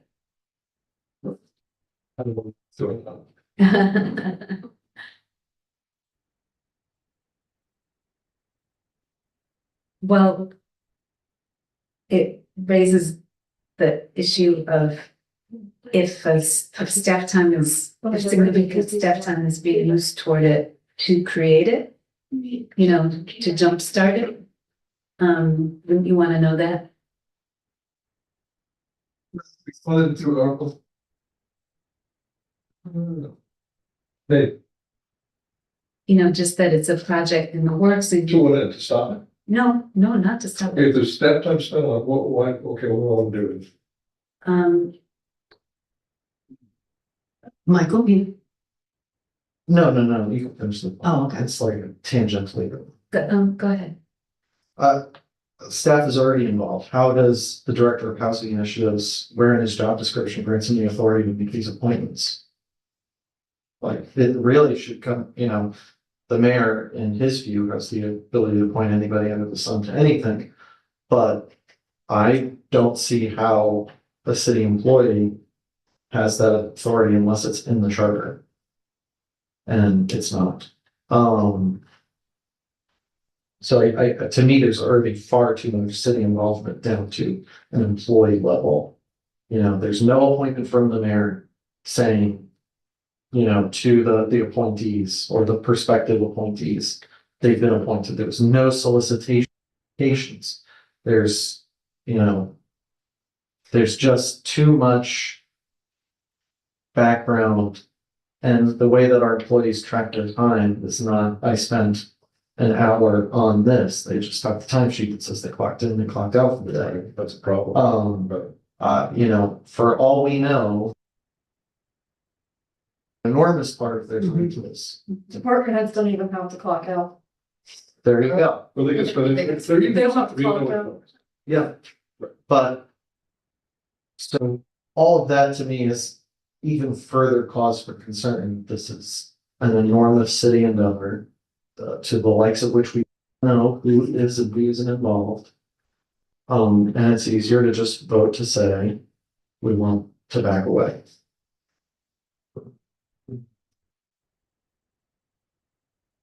And I do think it's important that this be sent to the Secretary of State.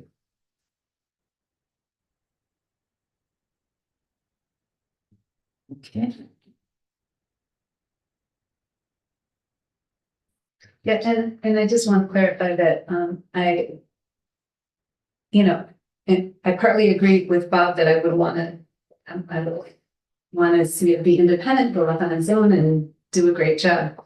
But I also would want to be involved in getting formation so that we know where the city's not financially liable and that we agree with that thing that's gonna be birthed and go off on its own. Yeah. So I think somebody mentioned earlier that they would like to have a conversation with court counsel on this, perhaps. Yeah, I thought so. I think That should be where the conversation happens about talking about liability. So we could, see where this goes, but also maybe plan on asking her to come and having I think so. meeting about that. But also, I think to Michael's point, at the end of this resolution, because I actually read this earlier and I didn't think it was clear enough to where it says this resolution shall be shared with the mayor. I agree. Relevant city departments, we should probably be more specific, and community stakeholders, we should be more specific, but we should also include it should be on this. Yeah, more specific, because otherwise Elise is going to, be tasked to do this and she won't know who to send it to. So I think we could add in, you know, kind of think, I don't know, I could talk to Michelle to see who she was thinking when she mentioned community stakeholders, but adding Secretary of State also makes sense. But also, I think when this model was originally proposed, it was in contemplation of the city contributing city-owned land. And so that's, yeah, so that kind of puts us on the hook, do you know what I mean? That like, those are our resources, not to mention people's time and efforts in getting this off the ground. There's also the other end, which is we are going to attract developers, and these don't necessarily have to be, I think one of the draws that Bartek was talking about is that these would be deeply affordable units. Everybody wants that. But in exchange for that, we would have to support the project by sort of giving them the value of the land, in addition to the revolving loan fund. It's a lot. And they would say But then there's the recent proposals talking about that, and the bonding and the rest, but he's not doing anything. Well, where is it being built then? That's not that's not what that's not before us. I agree with you, some affordable housing has to have a land donation to be successful. Yeah. Pretty much, that's been my experience. Right. That's not what he's asking for. That's the only way the model works. I understand it, but that's not what he's asking for. But that's what he asked. At the time, and he asked for bonding, he asked for a lot of things at the time, I agree. Well, I wrote a committee report that reflects what we've been talking about. I changed, I added a couple words, like, I mean, you may still oppose this, but that brings us a little closer to what you were thinking, against the opposing.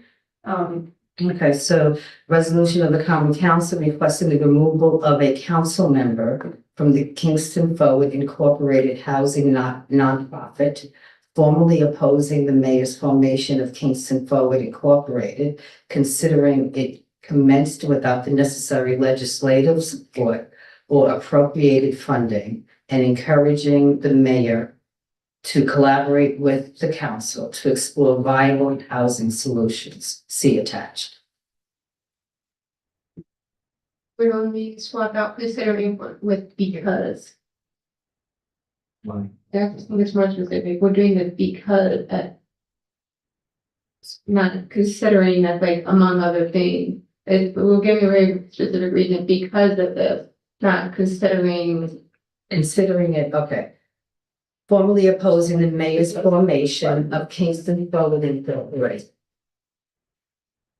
Because of. It's a very specific thing. So from the top, resolution of the Common Council requesting the removal of a council member from the Kingston Forward Incorporated Housing Nonprofit, formally opposing the mayor's formation of Kingston Forward Incorporated because it commenced without the necessary legislative support or appropriated funding, and encouraging the mayor to collaborate with the council to explore viable housing solutions. See attached. Motion. I just, sorry, we can, discussion, we have a discussion. So this is really the city's proposal, because we're talking about a Bartek sort of set this in motion. Is it really the mayor's formation of this, or would we just say the city's formation? The city administration's It's formation. administration, It should be the administration because. but the mayor Instead is of the the- administrator. I think it's the mayor, because if we say city of Kingston, then we're the city of Kingston. Right, I'm saying city administration, but if, okay. Even if they attach. Do I have a motion? And to get a vote? Aye. Opposed? The farthest one. Okay. So no. Yes. Oh, I'm checking off Michelle. Oh, well, you are Sydney. He is Like, Michelle. Michelle, he is Michelle.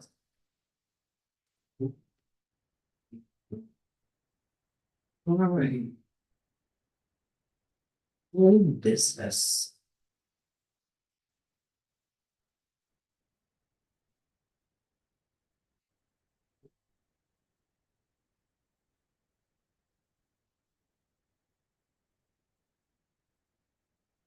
Can I make a suggestion? Can we wrap the two codes?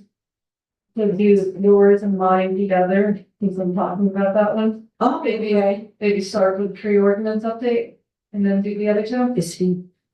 Well, Marissa and I sort of have an update. For me. And write the tree ordinance next. Yeah, no, we're gonna do the tree ordinance next, or at least I'm. Yeah, that's fine. To do that, that way we're just.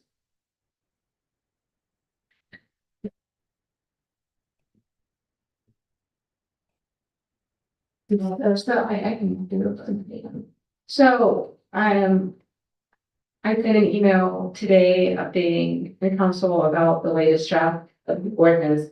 We have a public hearing scheduled on Monday, April 6th, which, I will help work with Brent to create a social stack that hopefully if you have Facebook or email list, you can disseminate and let people know about the upcoming hearing. I think a lot of people will have their opinions about this ordinance, so one thing.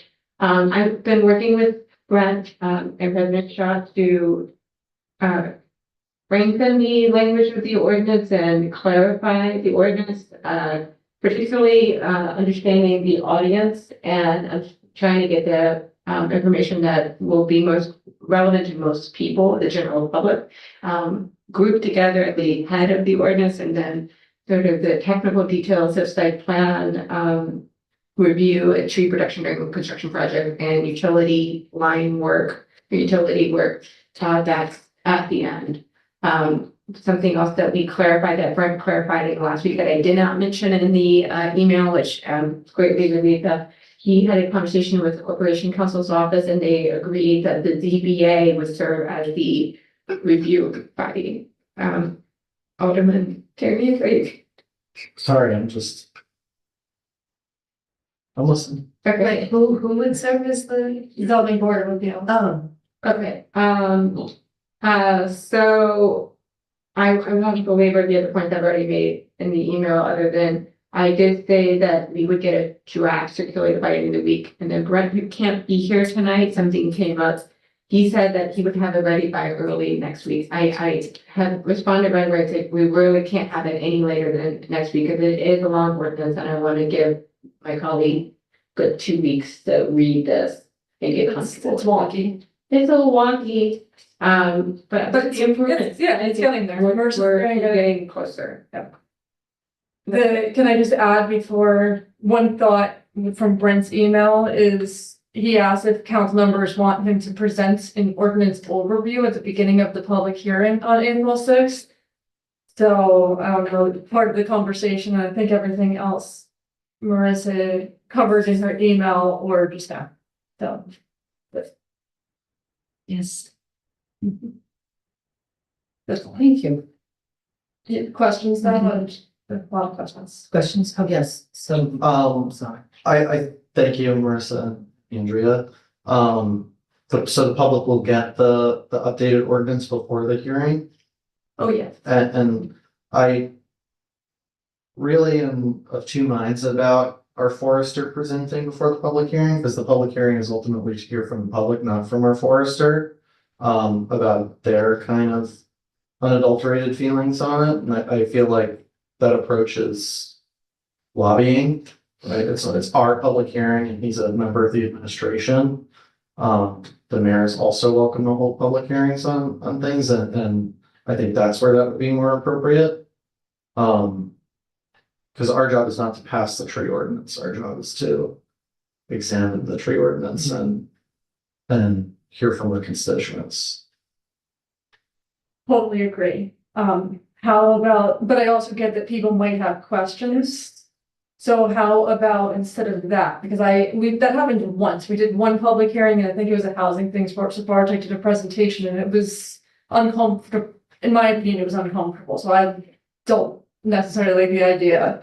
But how about if we ask him to be there and then at the end of the public hearing, I could say, if you have questions for any of us or the urban forester.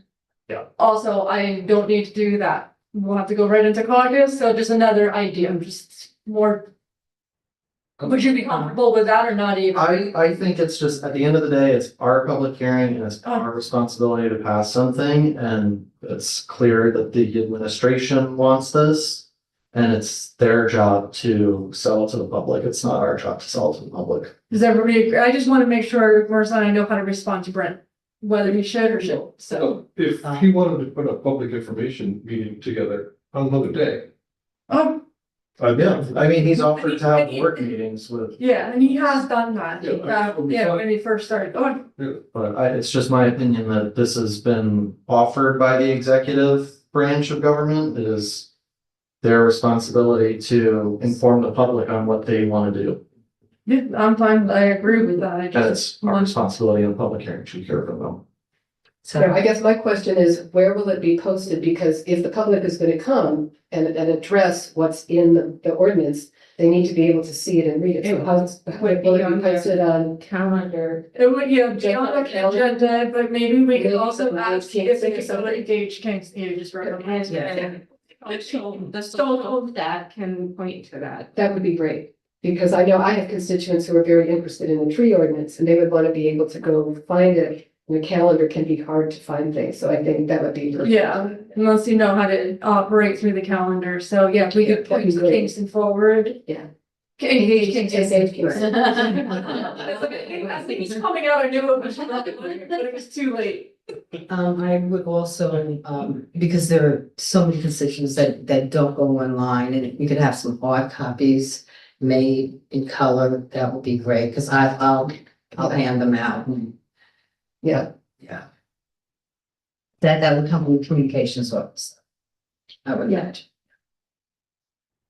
Yes. I have a couple questions. I didn't get to read the whole thing super thoroughly, so maybe it's in here, but I was wondering if there's anything on one, informing people, making sure people know if they're responsible for trees on their property that are street trees in front of their homes, and two, if there's any kind of financial aid for helping people deal with tree removal.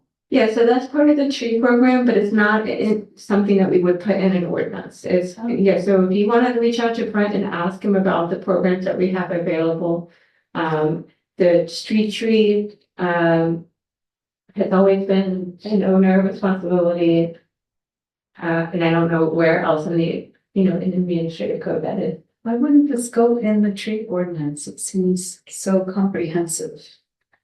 And if I'm looking at this as a member of the public, and I have the tree that is bugging some of my constituents, and it's a big old tree, ruining their septic system, they don't have money. Isn't it in there? You're asking if it's in there that, street trees are property owners are responsible for street trees. Yeah. I thought it was in there. We got down. And don't do a thorough read yet. Yeah. Okay. It's not done yet, and yeah, so the language will be better. I'm trying to remember it being in there. Financial stuff, like programs are not something that go in an ordinance. Could it just say that there is such a program? No, we can't, because if that program goes away, then we have to rewrite the ordinance. So it is on this, it is within this the planning office, the area of the planning office manages those programs, is on the website, but that's not typically, you don't put financial programs in the ordinance. Okay. Right. But We do have something. yeah, I'll soon, I'm gonna press on Brent. Yeah. I wanted it I actually wanted it by Monday, this past, like, yeah, for the time. Person spends a lot of time on this. She's deep in the trees. Okay, is that it on this subject? And right. Still, noise on it. So you wanna? Oh. Do you want to end with a bang or start with a bang? Are you? My stuff is Is boring. yours, okay. Okay. How about you go? Okay. And I'll end, because you might say, Well, I haven't finished. Oh, you have- 300, no. Oh, okay. That was a hard one, and I also wanted to see where this conversation. Oh, okay, good, then I will start. So, Okay. okay, go ahead. Okay, so, last month, I presented some changes to the noise ordinance, which is chapter 300. The first thing was to review, the construction start time. The second one was special permit for hardships. And the third one was an increase in fees for noise violation. So the first one, construction start time. Interestingly enough, and you all might recall that Mike Ham had a lot to say about the needs for an early start time for construction purposes, and that made a lot of sense. But I did a little digging, and apparently we have conflict in the code. And that is why I'm working on the code. There are a lot of conflicts, so please make point them out. because I get- So let's prohibitive acts. Which chapter is this? 300-5 prohibitive acts says construction, operating or permitting the operation of any tools or equipment used in construction, drilling, or demolition work between the hours of 6 p.m. and 8 a.m. on weekdays or any time on Sundays, weekends, or holidays. So that starts at 8 a.m. for construction. You can only start at 8 a.m. Is that considered back? No, it does not. Okay. But now, It started a lot earlier. it's contradicted by section 6, which is loading and unloading, which says loading, unloading, building materials, handling the boxes, crates, garbage containers,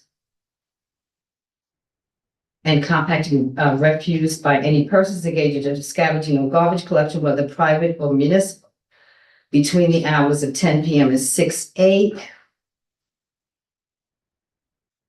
So you have construction that can only start at 8 a.m. And you have building materials that can be loaded or unloaded at 6 a.m. But those are two different things. Right. Yes, except that the point was being made that you have to start at 6 a.m. because he needed that hour's time. Right, and wouldn't that kind of be? And he was using building materials, materials, right? kind of I can't remember the word, the term he used, loading, He used, You're also moving into your garbage cans. yeah, and so that's fine, but construction, which is what the constituents are complaining about, the noise that's emanating from construction activities, can only start at 8. But what about backup alarms? Backup, that would be part of. it says. And that's probably my I don't think they're. experience, is backup alarms are what most people are concerned about. I think people understand that they can't eradicate the backup alarms. I think that's okay. I think it's the operation of any tools or equipment used in construction, drilling, or demolition work that the complaint comes in. So to my constituents, to their point, they keep complaining it's starting before 8 a.m. Construction noises are starting before 8 a.m. And it is, and they are in violation. So then they should have KPD go up. Yes. And is that what I'm assuming, And so- recommend they're going to recommend? Exactly, yes. So. But I am concerned because, Mike Ham is of the opinion that, they need that time from 6 to 7. I would speculate, and I don't know this to be the case, but you can run it by Mike, I suspect that he's more concerned with the second. The setup, The staging. The stage. Yeah. Than he is the first. Okay, But you could ask, I mean, 8 o'clock is pretty late, but I think that's the I ordinance. think he's probably more concerned about not allowing the first activity. Right, so what I would like to do here is work with you to sort of coordinate the time better. I spent a lot of time with Sue on this. And so she recommended taking out of the first section building materials. And Be the staging part, and we would want them to have that time to stage. maybe that needs to happen at 7, because you're only allowed to start at 8. I also recommend. So you need an hour staging time. Yeah, I'd also recommend talking with our engineer about this, because one thing that I've been thinking about that makes me a little nervous is if this could affect work that we're paying for, infrastructure work that we're paying for, then we won't get, as many bids. Mm. And he will know more because he is who tracks that. So I would recommend, I mean, Sue, does the waivers and everything, but John's in the street. So I would definitely recommend talking to him. You're also talking about garbage collection. I'll talk to Ed. No, and garbage collection, that stays the That same, stays the that same. stays Okay, 6 all right. o'clock. Yeah. It's just the construction noise. I mean, I can tell you what I would say. I remember Mike saying that they need an hour prep time. Exactly, Yes. but Before an they hour start- prep before time they start would be 7 AM, not 6 AM, under construction. So there's just an hour off. Which is what I was originally asking for.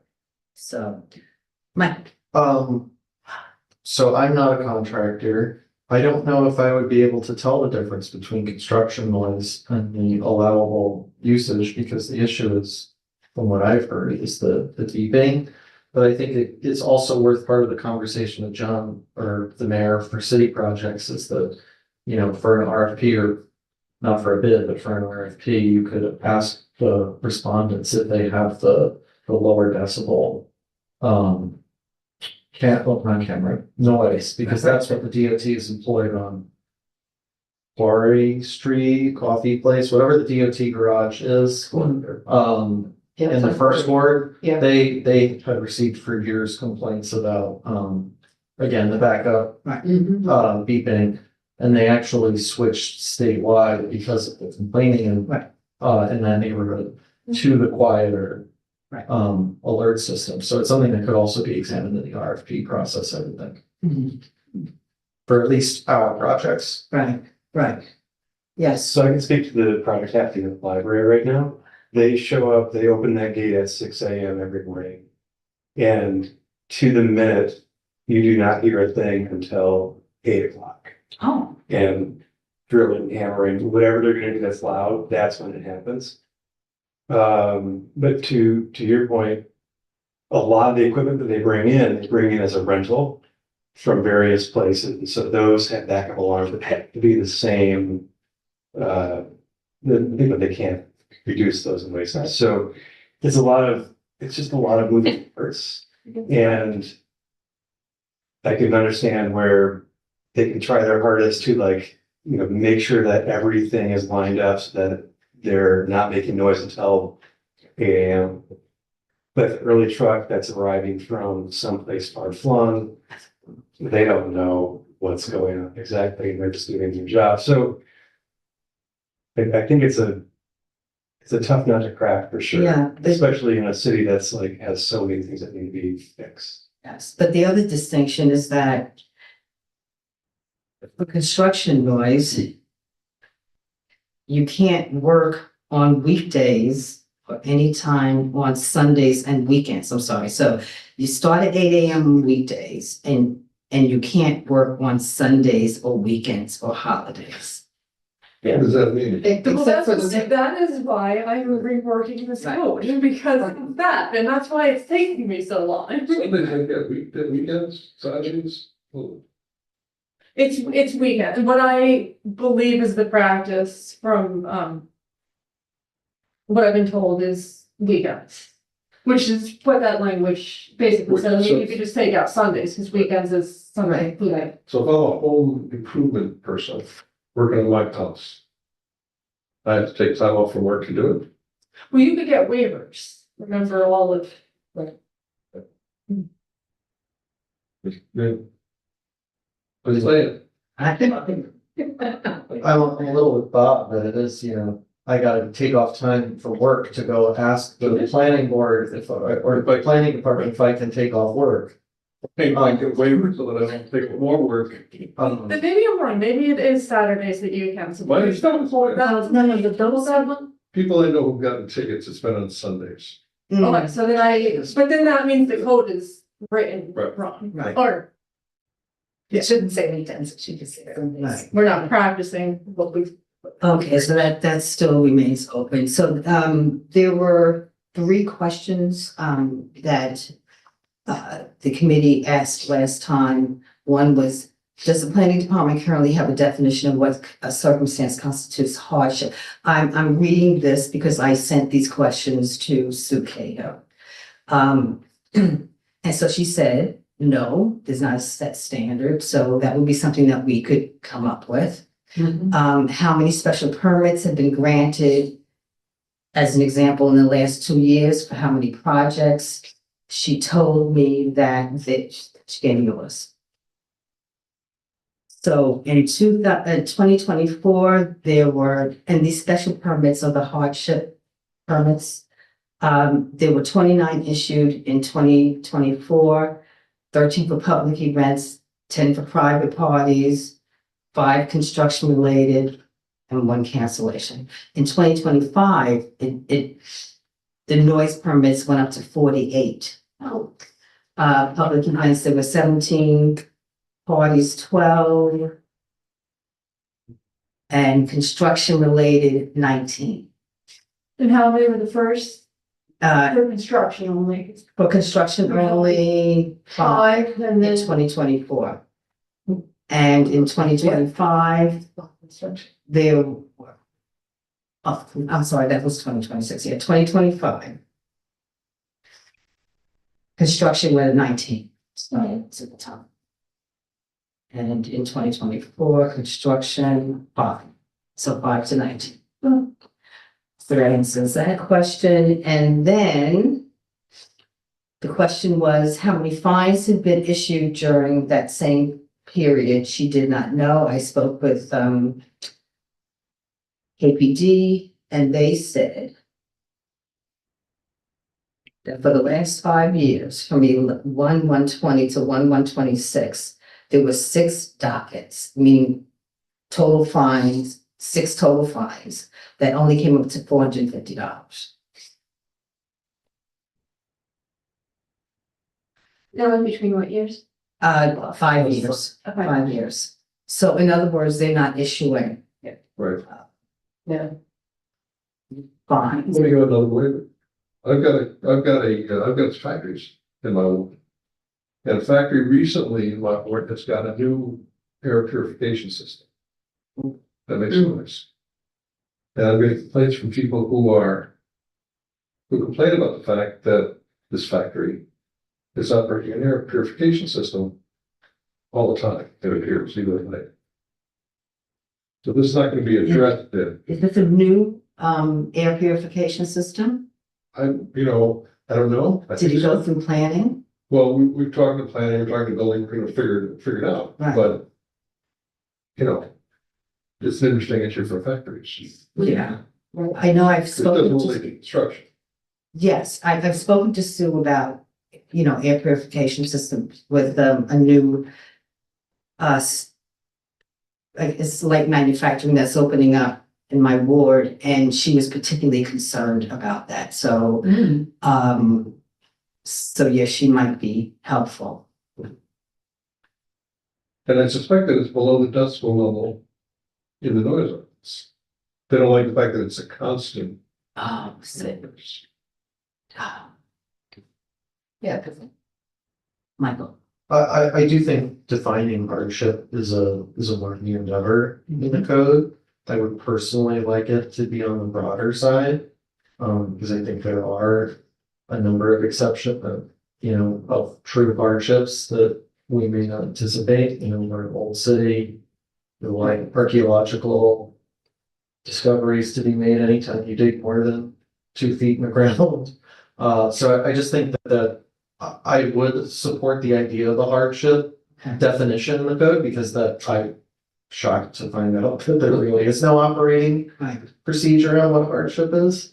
But I do think we should keep it rather on the open-ended side to account for possibilities that we're not even. Well, yes, and so would you be in favor of a 7-day advance notice when an applicant is applying for a special permit? The hardship permit, But how if there's an emergency? that's different, that's different. emergency and hardship are two different. I don't know. I don't want to slow down, but I do think that it is important for the neighbors to be notified that something's gonna happen. But I would assume that part of that would come through the planning process to begin with. The planning, I would assume that this would go, any kind of major construction would go through the planning board, in which that could be discussed, the amount of noise. So I just worry it's it could be duplicative and it could slow down construction. Like, to me, I live uptown, I live where there's noise all the time. Constantly in your face all the time, live in the city at the end of the day. And I would rather have something be accomplished faster than have it linger on for months. Just get it, like, I lived through Clinton Avenue redevelopment. It's brutal, but the city accomplished that in extremely quick time. Just to build on what Michael's saying, I agree with him that the hardship definition needs to happen. Right. The dilemma that we face is the hardship time or is the hardship money? Those are really the hardships that you're gonna describe. So goes to what you were saying about Clinton Avenue. If you want to define time as a hardship and say, no, I don't care that it takes 2 years instead of 1 year. That's a quality of life city. Money is Time. almost easier, but it's almost easier than time. You can say, it's gonna cost you more money, I don't care, but time is an interesting problem. I think you're absolutely right, that is it better, Yeah, because you could argue both ways, which way is the hardship? right? So everything to define. Yes, it is. So I will say, having lived through last summer, the gas line replacement in Ward 1, the fact that it was only Monday through Friday, even though it went on for months, if they had shortened that time period, I think the whole ward would have erupted because it was very, very loud, it was very, very disruptive. But the fact that it was just confined to those 5 days meant that on the weekends there was some peace. So that's how the whole area was able to get through it. So. Yeah, so I think starting with that as base is a really good thing, Monday through Friday, and then other things. I would also say I was looking into construction noise on weekends about a year and a half ago. And I did look at some ordinances in other cities, and they talked about weekend construction being more like homeowner, just to your point, of homeowners are building a back deck or something. They have a permit to do it, they're doing it themselves. Some of these cities had ordinances that allowed for they described the kinds of tools that could be used on weekends, which are basic construction tools as opposed to the sort of big construction vehicles and tools that are used for major construction when you're building a building. So I think I'm just throwing that out there. It's just more information from some of the research that I've done. There was no resolution. Right. Okay. But And then, of course, the last thing is the increase in fees. So where it had been a maximum of $500, I'm looking for an increase to $1,000. That's when you're in violation. My thoughts on that, though, I think this is why the question was raised, and it wasn't raised by me, is that you raise the price to deter the bad behavior, but if they're not getting, if the fines aren't being issued, Right. but that Right. how many? 450. Yeah, 5 years, I think, well, you know, I think we try to encourage more enforcement. And before we go up the price. Because I think it's. I don't know, I don't want Maybe to. they'd get a bit more incentive to issue fines if they were higher. Perhaps, I mean, maybe we find out why they, but. Maybe we find out why they don't do more, because, yeah, I mean, I don't think that the KDB thinks about that, though. Well, less, I'll give you a warning this time, it's $1,000, I'll give you a ticket. Okay. I would think maybe KDB wouldn't take it more if it was Okay, so you're probably expensive, right. because they They- tend, they tend to be, they are community policing, Right. and yes, they are sympathetic, so. I would think we could maybe try, my suggestion would be to, Cut that out. yeah, to see what the, what it takes for them to issue a fine. And maybe encourage them to do more. Okay.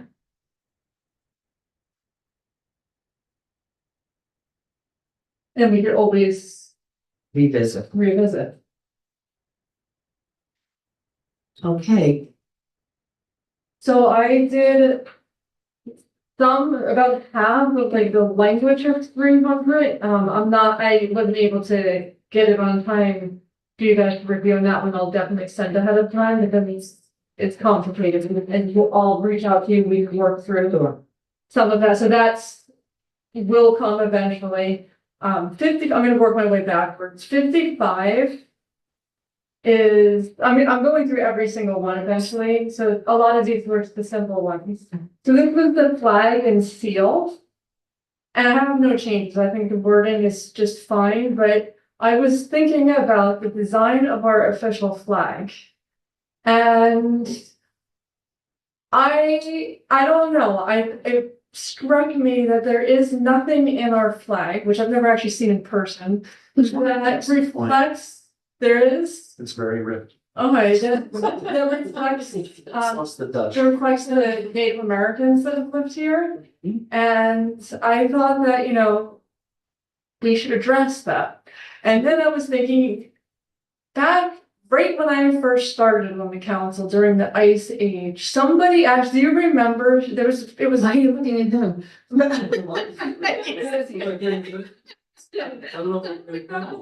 Some guy who moved in and he redesigned the flag. And it was in the Freeman were you here at the time? My work. Okay, It's still, but it also, hurt by that whole episode. I wasn't, it was like right before I joined, so I don't know exactly the story. I just remember reading about it in the paper and I went to look at his design. It also didn't have any, reflection of Native American culture. And so I don't know. There's nothing I'm not asking for this council to change. So I thought the language is okay, but I wanted to point that out to see if maybe that's something that we want to address. If we, I don't know when the last one was, the one that we have was approved of, the flag, but we never approved of, or the council or the city never adopted his flag, right? I think you're, yeah, I don't think, no. Yeah, I kind of like vaguely remember that was from it. You remember, you don't So, remember. I remember, yes, I remember It was a proposed flag. there was a post flag, there was controversy, like having a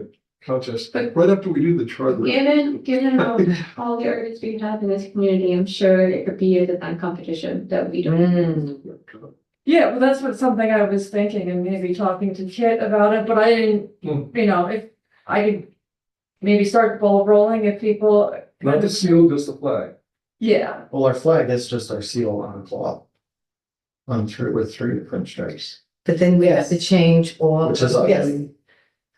We'd have to change all of the collateral, but there's not that many flags. but is, If we don't change You're the not talking about seal. seal. If we don't change the seal.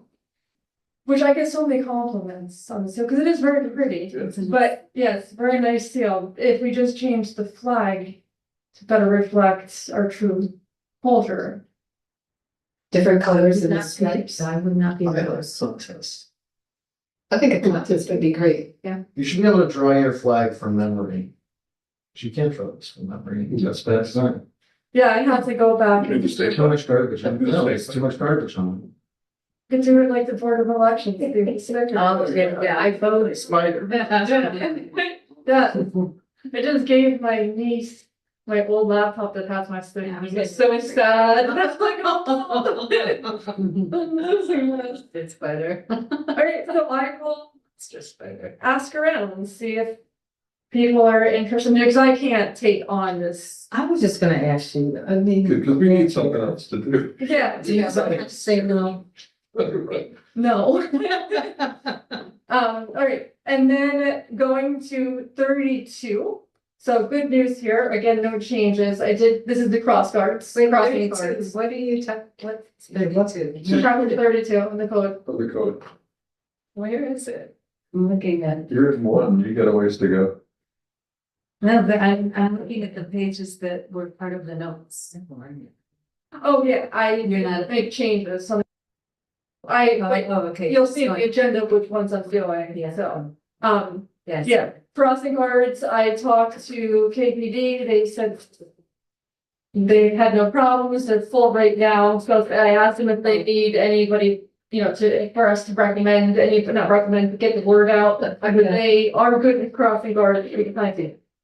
I would say that I have had nothing but problems with crossing guards. Nothing but problems? The problem, because the crossing guard they hire doesn't show up all the time. Oh, that is not, And so I just have to call APD to have them, if the guard doesn't show up, then the parents call KPD and they send somebody over. She's been very unreliable, but I'm happy to tell you, I think the problem may be fixed by getting some flashing beacons installed at this Lucas, because then anybody crossing at any time, whether it's during school hours or otherwise, can press the button and cross.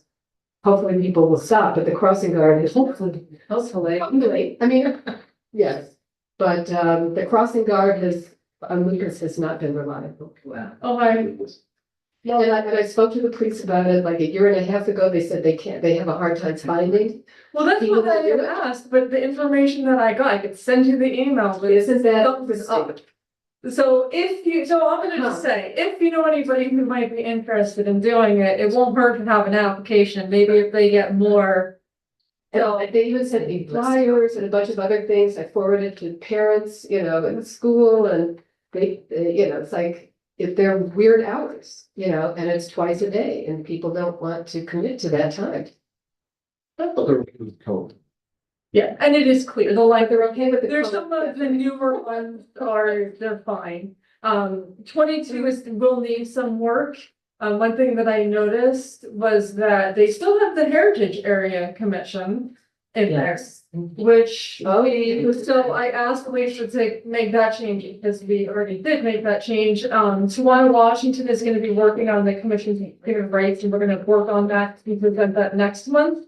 So nothing right now. 8 is the assessors, the Board of Assessors.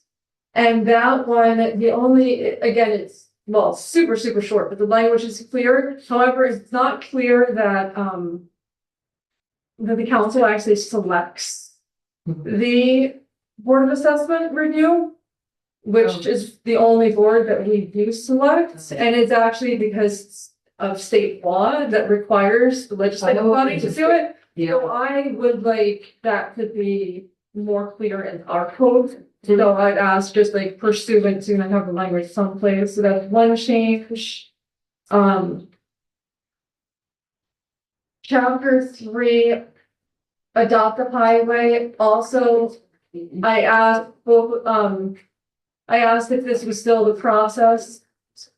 And nobody's actually gone through and ever done that adopt a highway or shoreline program. You know why? Somebody asked me about that years ago, to look at that, because you have a huge insurance fund. Why would I buy insurance to do it on the highway? So nobody's gonna do it. So. That makes sense. Like, cause the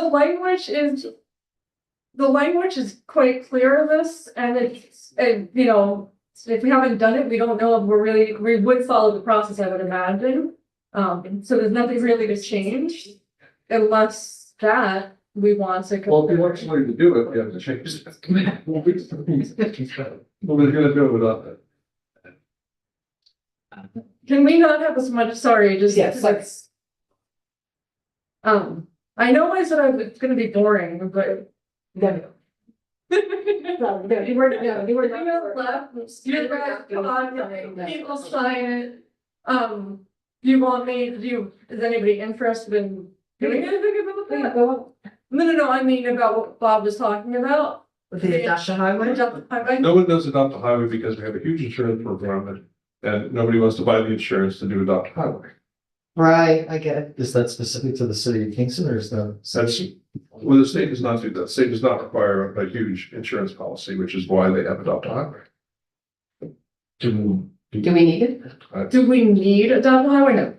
Or do we need insurance? No, do we need that adopt a highway or people? People Yeah. have not used it. Oh, they. That's why when I went to send this to say, hey, is this the process that we follow? It came back, we don't know. Because we don't do this. It's also fairly new. Ish. And part of the code, that's why the language is good. So I was actually gonna just talk about it just to say, let people know, but if that's the reason why people aren't doing it, then. They don't need to know. I mean, we just leave it. I don't think you're gonna find people who are gonna do that, given the requirements. So you could. I figured out, let's do that. Oh, yeah. So do we take it out? We just leave it or do we change insurance? Think about You're it. never gonna get the attorney to change insurance. No. Yeah. Yeah. I would say that we make changes because maybe in the future, we don't want to close off the program. Really, at this time, it's just not good. Right. Okay. We have to start easy for me. And then this I sent you for last one, but you didn't just got too long. It was chapter 1. So most of this was just changing language, not substantive, except to amend it so that it fit into what our procedure is. And I don't know if the red came out on the, did it? Right. Yeah, to, On the agenda? yeah, that's something that. You know, right here.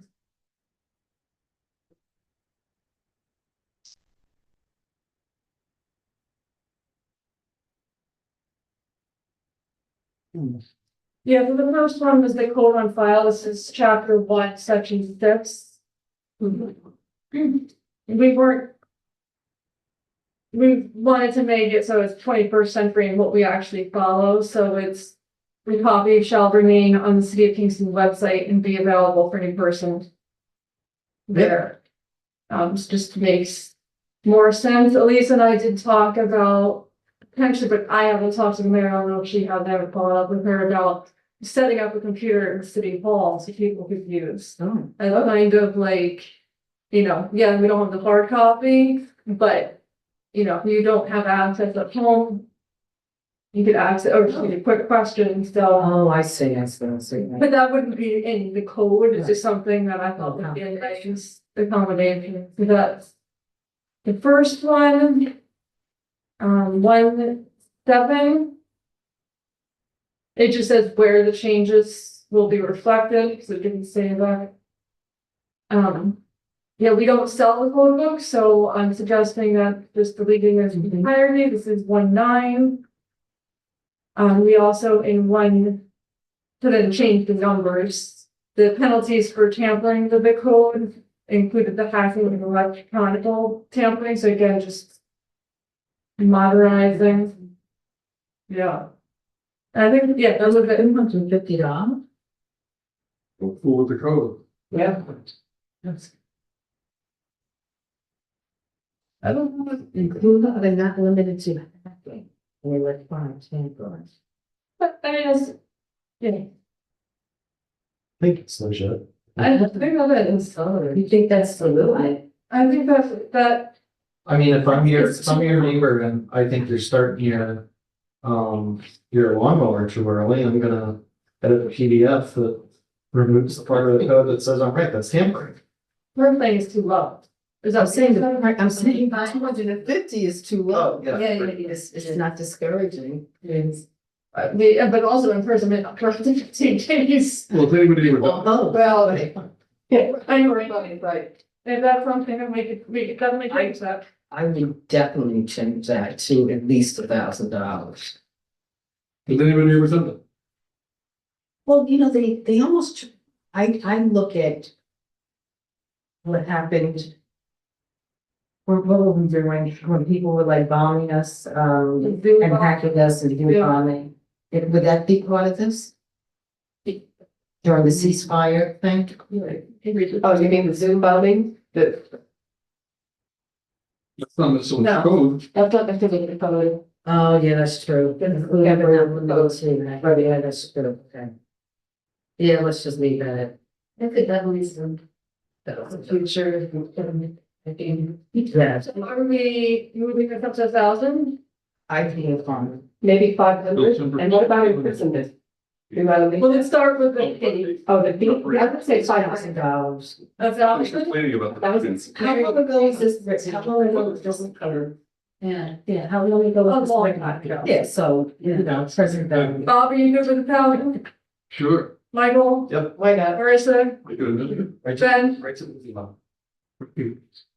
Sarah? Yeah. Phil, Yes, sure. Okay. Why I not? used to work on it. I got it. I was gonna suggest. It's not, it's not, Want to go with 1,000, that's. Do I hear? okay, and then imprisonment for up to 15 days. Yeah. Okay. So any questions No. on my revisions? Great job. Thank you. Thank really. you. I have a bunch that I'll have, for next time, so. I'll take your time. Thank you. How much time was lost when I saw it? But we do have to vote on this unless you wanna do it all, like, I'll have more next time, do you want to do it in one lump, or you want to do it tonight? I feel like everybody is moving on. We can do it tonight, it'd be very simple. You tell me, no, I'm. Like, that's just. I'm sending out tickets to work then. Look too. These are long. It's a lot of- They will go back and then they'll get on paid. Oh, so this goes. I think this is- collections. I think this is collections. Depending about, let's see, here's how it's.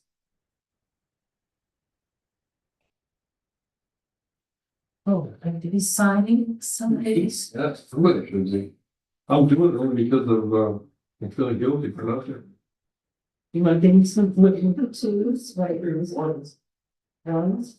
Have you got two over there? These will be, these, Well, two, do I not know? That's the money. These are all. you have to pick all of these ones. Yeah. Those are the best, because this is the third. All the way. Pick some twos. Yes. You've been, Bye, Ben. Bye, Ben. Hi, Ben. Right.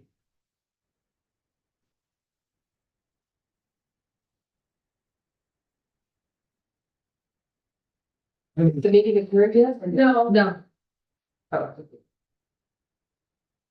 you're gonna guarantee. We gotta vote.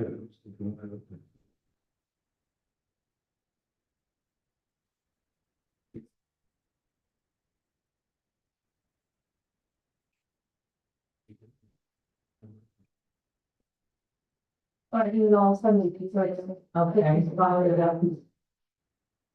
So I'm assuming there's no further questions? Thank you. You've done a great, you really done it. It's a Yeah. necessary thing and it really needs to be done. Thank you very much. So, resolution of the common council to replace chapter 1, general provisions, article 1, adoption of code with the attached. and I'll clean up this copy and send it to everybody. So I know. I mean, so. What's that?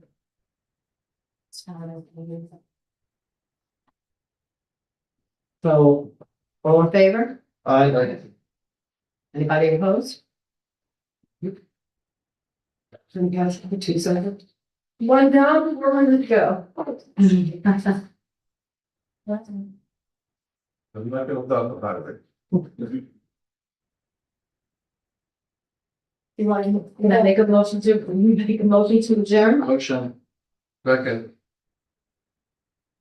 All in favor? Nice to meet you. All right, meeting's adjourned. Thanks, Elisa. Night.